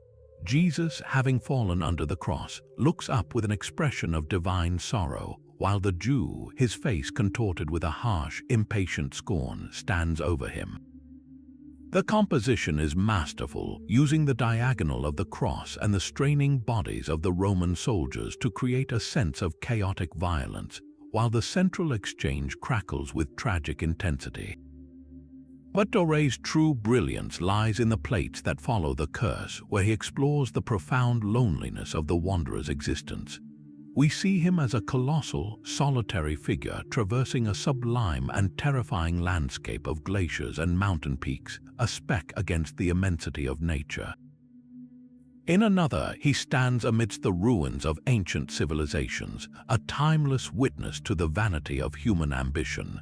One particularly moving engraving shows him in a modern city, walking unnoticed through a bustling crowd, his ancient eyes filled with a knowledge that separates him from all the people around him. Doré's wandering Jew is not a monster. He is a figure of immense pathos whose punishment is etched into the very lines of his face and the weary slope of his shoulders. These images became the definitive visual interpretation of the legend, reprinted countless times and influencing nearly every subsequent artistic representation, from book illustrations to early cinema. Through Doré's engravings, the wandering Jew became permanently fixed in the Western visual lexicon, his sorrowful gaze forever inviting us to contemplate the weight of history and the price of immortality. This profound evolution of the wandering Jew, from a social critic to a symbol reclaimed by Jewish identity, inevitably leads us to the deepest waters of the legend, the psychological and philosophical. When we strip away the specific religious framework, what remains is a startlingly raw archetype that speaks directly to the core anxieties of the modern, secular human condition. The wandering Jew becomes far more than a character. He transforms into a mirror for human consciousness itself, a consciousness that feels uniquely cursed with self-awareness. We are all, in a sense, condemned to be aware of the relentless passage of time, to remember our own personal history, and to anticipate our own end. The legend externalizes this internal state, giving form to our most private fears about what it means to be a thinking, feeling creature in a transient world. At its heart, the curse is a perfect metaphor for the profound sense of alienation that can accompany sentience. The wandering Jew is the ultimate outsider, not just to society, but to the very flow of life. He walks among humanity, but he cannot participate in its most fundamental rhythms, the joy of building a life that will endure through children, the comfort of growing old with a community, the peace of a final rest. This reflects a very modern feeling of disconnection, the sensation of being an observer in one's own life, watching the years pass without feeling truly anchored to them. In an age of digital saturation and fractured communities, this aspect of the legend resonates powerfully. We can curate our lives online, presenting a version of ourselves that is permanent and polished, while internally feeling like eternal spectators, disconnected from genuine, fleeting human experience. His loneliness is not just about being alone, it's about being fundamentally other, a state that anyone who has ever felt misunderstood or out of place can recognize. This alienation is compounded by the immense, crushing burden of memory. For the wandering Jew, memory is not a comfort but a prison. He is a living archive of every mistake, every loss, every triumph turned to dust. Imagine carrying not just the weight of your own regrets, but the collective regrets of 2,000 years of human folly. This speaks to the psychological toll of our own inability to forget, the way past traumas and regrets can shape and sometimes paralyze our present. His curse ensures that he can never truly move on. The past is always present, a constant companion on his journey. This transforms the search for meaning into an almost impossible task. If every empire falls, every love ends in dust, and every great discovery is eventually superseded, what is the point of any action? The legend taps into a deep existential dread, the fear that life is inherently meaningless, a series of random events observed by a consciousness that desperately wants to find a pattern. The wanderer's journey is a perpetual, futile quest for a purpose that his very immortality renders null and void. Yet, in a fascinating paradox, the legend also embodies our complex and contradictory relationship with death. On the surface, the wandering Jew's punishment is the denial of death, which seems to fulfill a primal human wish for eternal life. But the story brilliantly reveals why that wish is a terrible mistake. Death is not the enemy, it is what gives life its shape, its urgency, and its value. The terror of the wandering Jew is the terror of a life without stakes, without consequence, without finale. His existence is a flat line, while a mortal life is a story with a beginning, a middle, and an end. This is why modern interpretations, from Borges to contemporary vampire fiction, consistently portray immortality as a curse of unbearable boredom and apathy. The Wandering Jew shows us that our fear of death is inextricably linked with our need for it. He is a cautionary tale against the desire to transcend our natural limits, suggesting that the very things we fear, loss, aging, death, are the essential ingredients that make life precious, meaningful, and ultimately beautiful. Yet for all its profound psychological resonance, we must now turn a critical eye to the very foundations of the legend. Stepping back from the powerful emotions and centuries of storytelling, what happens when we subject the tale of the wandering Jew to the cold, clear light of historical scrutiny? The sobering truth is that there exists not a single shred of credible, verifiable evidence for his existence. No Roman records from the time of Pontius Pilate mention a Cartaphilus. No contemporary Jewish or early Christian writings from the 1st century document such a miraculously cursed individual. The entire edifice of the story rests on a chain of hearsay that begins over 1,000 years after the events it claims to describe, with Roger of Wendover's chronicle in the 13th century. From a historian's perspective, the legend crumbles under the weight of its own anachronisms. The details of the story, the specific role of Pilate's doorkeeper, the shoemaker's trade, the very name Ahasuerus are all products of the medieval imagination, retroactively fitted onto a vague biblical narrative to serve the needs of a later time. So if the story isn't true, where did it come from? The legend's origins are not a single root but a tangled thicket of misunderstood scripture, pre-existing folklore, and powerful social forces. A key source lies in a simple misreading of the Bible. The Gospel of John contains a passage where Jesus, speaking to the Apostle Peter about the beloved disciple, says, "If I will that he tarry till I come, what is that to thee?" This statement, "tarry till I come," was interpreted by some early Christians to mean that John would never die, but would remain alive on earth until the second coming.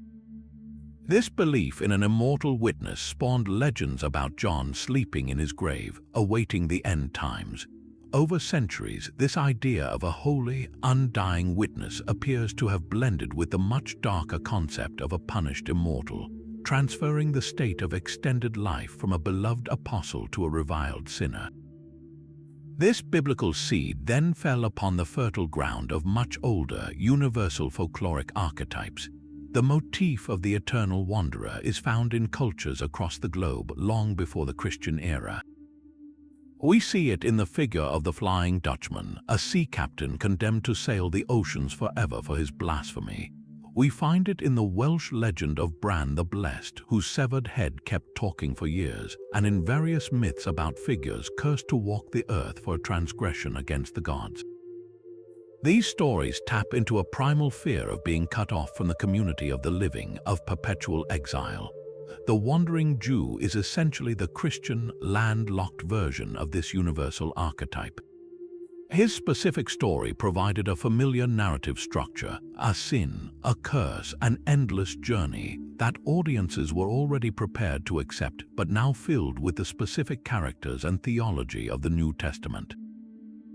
However, the most crucial ingredient in the legend's formation was not literary or folkloric, but deeply political.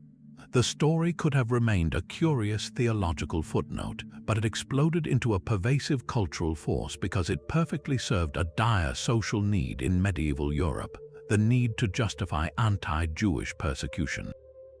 Following the Crusades and amid the rising tide of religious intolerance, the church and secular authorities required a powerful narrative to explain and legitimize the marginalization of Jewish communities. The Wandering Jew provided a perfect, divinely sanctioned rationale. Here was a living, breathing, if mythical example of Jewish guilt for the crucifixion, his eternal punishment serving as proof of God's wrath.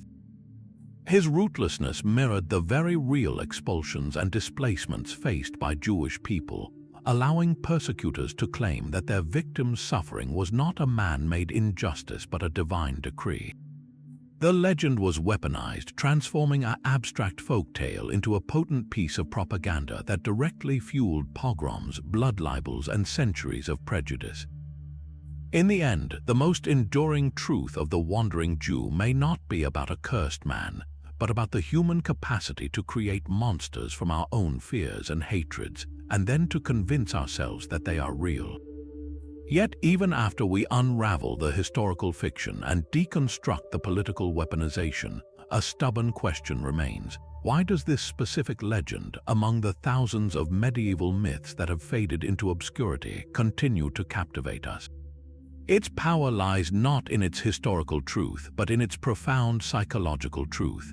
The story of the Wandering Jew is constructed from a handful of core elements: immortality, punishment, witness, and wandering, each one a universal archetype that taps directly into the deepest wells of human anxiety and curiosity. Consider the concept of immortality itself. On the surface, it is a common fantasy, the subject of countless fables about fountains of youth and elixirs of life. But the legend brilliantly inverts this desire, presenting endless life not as a blessing but as the ultimate curse. This resonates because at a subconscious level, we understand that death is what gives life its shape and its stakes. The terror of the Wandering Jew is the terror of a story with no final chapter, a song with no resolving chord. His existence is a flat line of meaningless duration, forcing us to confront the unsettling possibility that our own search for purpose is entirely dependent on our inevitable end. He is a walking cautionary tale against the very fantasies we entertain, showing us that the price of escaping mortality is the loss of everything that makes being alive worthwhile. This curse of immortality is made infinitely more potent by its cause, a punishment for a single, impulsive act of cruelty. The idea of a moment's transgression leading to an eternity of suffering touches a primal nerve about justice and proportionality. We all carry regrets, moments where we spoke too harshly or acted without compassion. The legend takes this universal human experience and amplifies it to a cosmic scale, exploring our deep-seated fear that a single mistake could irrevocably define our destiny. This element of divine punishment connects to a fundamental need to see moral balance in the universe, even when that balance is terrifyingly severe.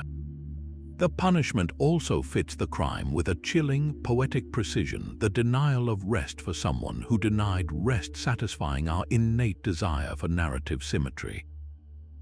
This contrapasso, as Dante termed it, makes the curse feel intellectually elegant and emotionally resonant, a perfect engine for a story about the inescapable consequences of our actions, no matter how small they may seem at the time. Perhaps the most compelling archetype is that of the witness.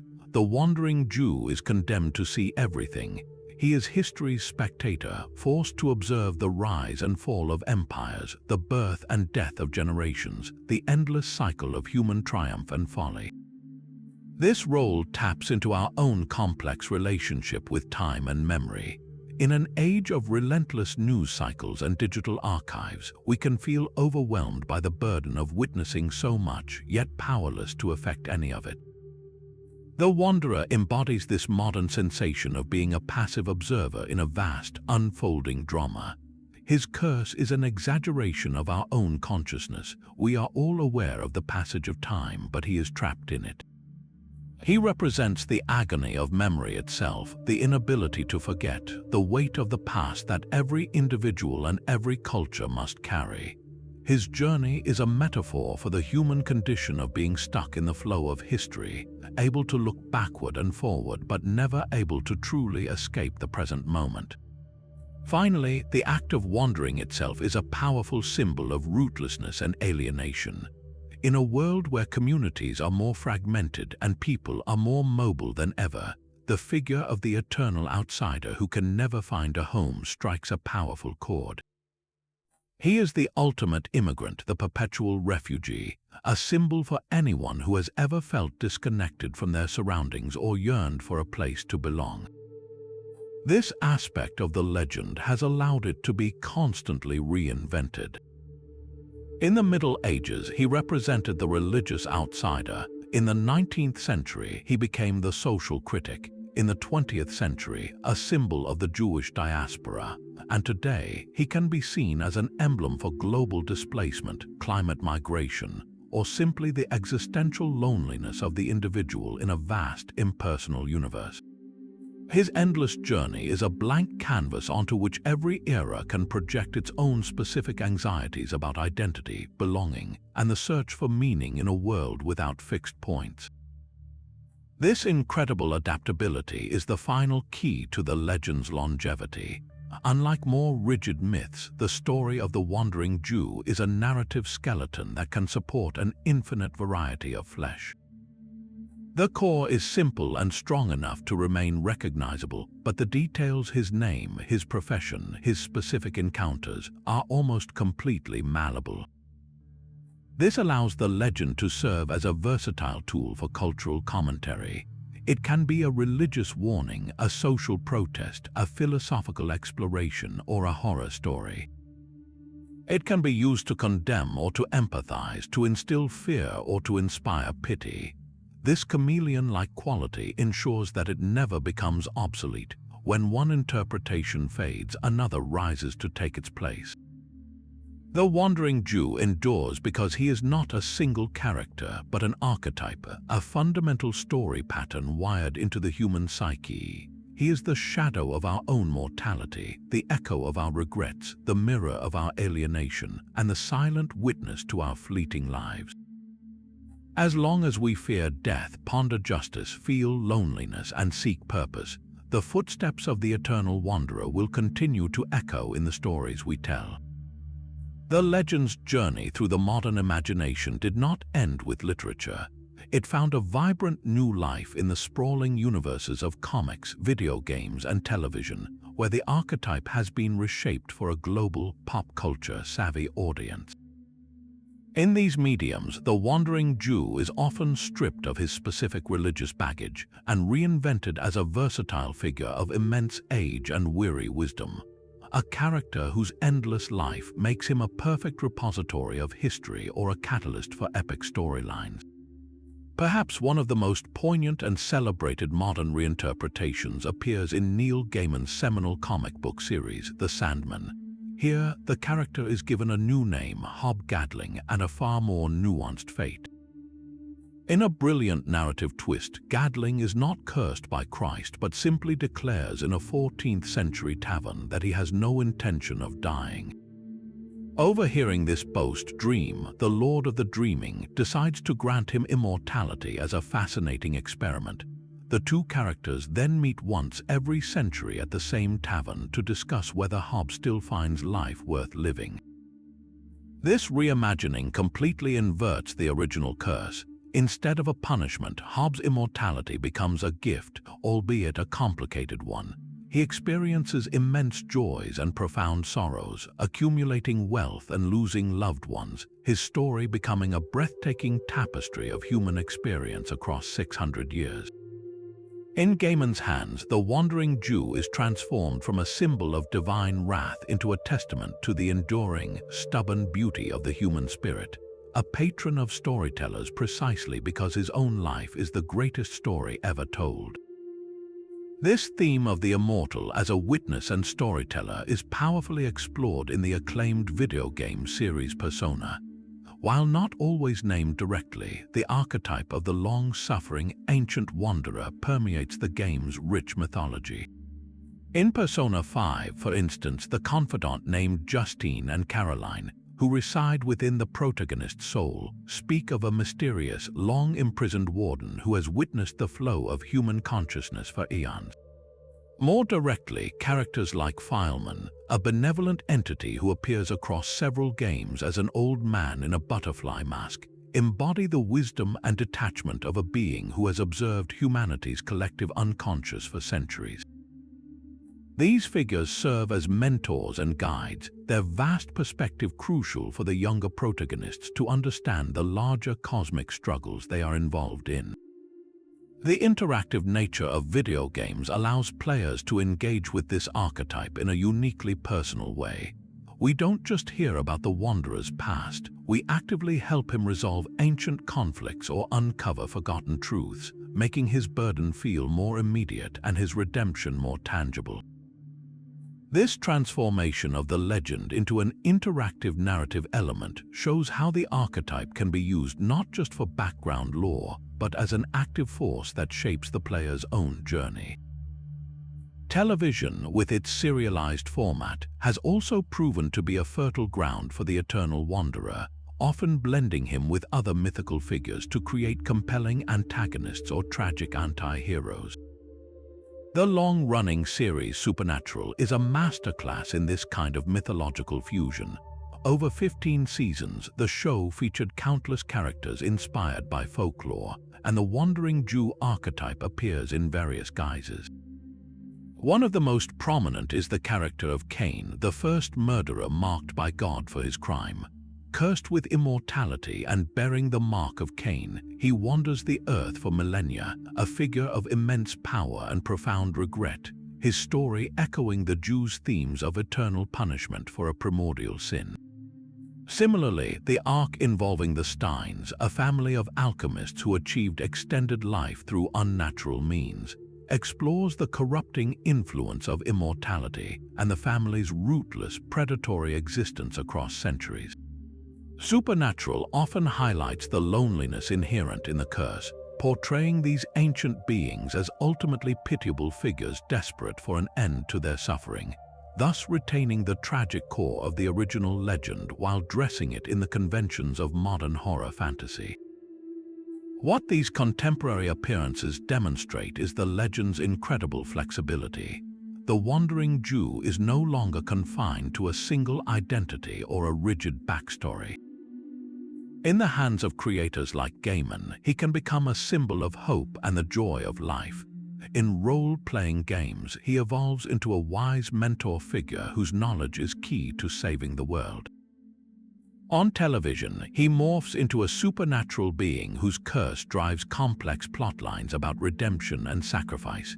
This ongoing evolution within global pop culture proves that the core components of the archetype, the burden of immortality, the loneliness of the witness, and the search for meaning are universally compelling. They transcend their medieval Christian origins to speak to a secular, modern audience grappling with its own questions about identity, history, and our place in a vast, often incomprehensible universe. The footsteps of the eternal wanderer are now etched into the digital landscapes of games and the streaming playlists of television, ensuring that this ancient mystery will continue to captivate and haunt new generations for centuries to come. To truly appreciate the distinct shape of the wandering Jew's curse, we must step back and see him not as an isolated figure, but as one member of a haunting, global family of eternal exiles. Across the world's mythologies, cultures have conjured figures condemned to walk the earth, sail the seas, or tell their tales without end, each one reflecting a unique set of fears and beliefs about transgression and punishment. Yet when we place the wandering Jew alongside his spectral cousins, the specific contours of his torment and the reasons for his enduring power in the Western imagination come into much sharper focus. Consider the Flying Dutchman, that phantom ship doomed to forever sail the oceans without ever making port. Both figures share the core punishment of endless movement, but their domains could not be more different. The Dutchman's prison is the vast, impersonal sea, a realm of storms and solitude, a punishment fitting for a sea captain's hubris, often attributed to a vow to round a cape against the fury of nature itself. His curse is maritime and elemental. The wandering Jew's prison, by contrast, is the human world. His path winds through cities, villages, and country lanes, forcing him into constant, painful proximity with the community from which he is forever barred. His punishment is social. He is immersed in the life he can never truly join, a much more intimate and psychologically complex form of torture. Then there is the figure from Samuel Taylor Coleridge's The Rime of the Ancient Mariner. Like the Jew, the mariner is compelled to wander after committing an act of profound transgression, the senseless killing of an albatross, a creature of good omen. But the nature of his sentence diverges significantly. The mariner's primary curse is not the wandering itself, but the compulsion to stop a specific person from the wedding party and recount his tale, to relive his guilt repeatedly as a warning to others. His punishment is pedagogical. It has a communicative purpose. The wandering Jew's curse in its original form lacks this explicit moral instruction. He is not commanded to be a teacher. His suffering is largely internal and witnessed only by God. It is a private damnation intended as a cosmic example, but not necessarily a public one. This distinction highlights the Jew's role as a passive witness rather than an active narrator. His story something to be discovered by others, not forced upon them. Perhaps the most compelling and ancient parallel lies within the Bible itself, with the figure of Cain.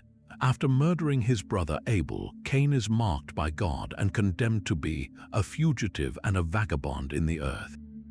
This is a clear archetype of the divinely ordained wanderer. Yet, even here, critical differences emerge. Cain's mark is specifically designed to protect him from being killed by others, a strange mercy within his punishment. He is allowed to settle, founding a city and establishing a lineage. His wandering is a state of exile from God's presence and his family, but it is not an absolute denial of death or community. The wandering Jew's curse is far more absolute. He is denied not just a home, but the release of death itself. He cannot build a city or have a lasting legacy. His existence is one of pure, cyclical isolation. Furthermore, Cain's sin is fratricide, a crime against family and community. The wandering Jew's sin is often portrayed as a failure of compassion, a rejection of the divine in a moment of suffering. This shifts the theological emphasis from a crime of violence to a crime of the heart, a subtle but profound distinction that makes his story more about a failure of basic humanity. So what, then, makes the Wandering Jew uniquely powerful? The answer lies in the potent fusion of his specific Christian context and his perceived historical reality.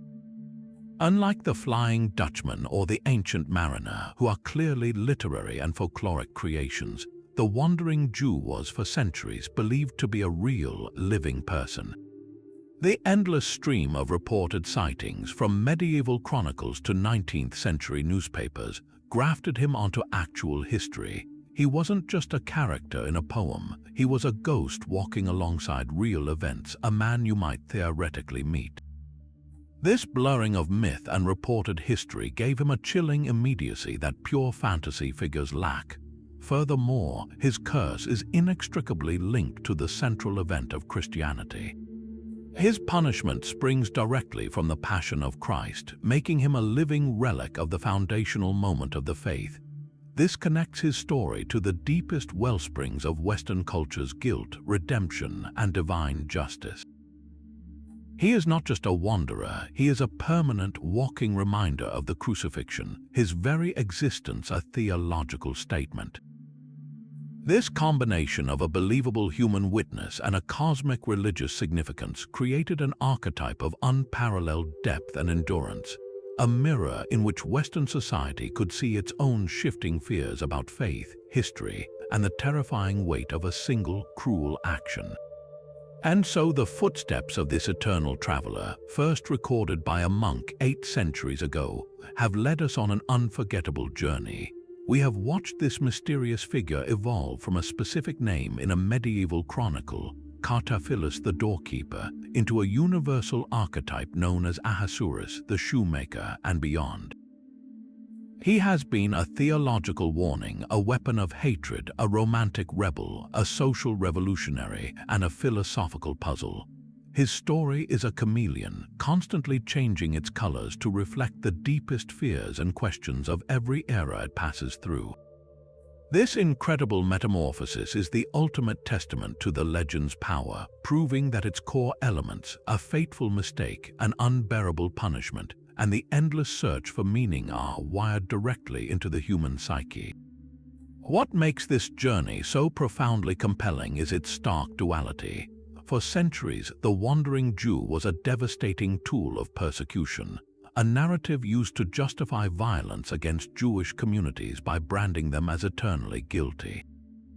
Yet, in a remarkable act of cultural reclamation, the very people who were persecuted by this story transformed it into a powerful symbol of their own resilience and survival.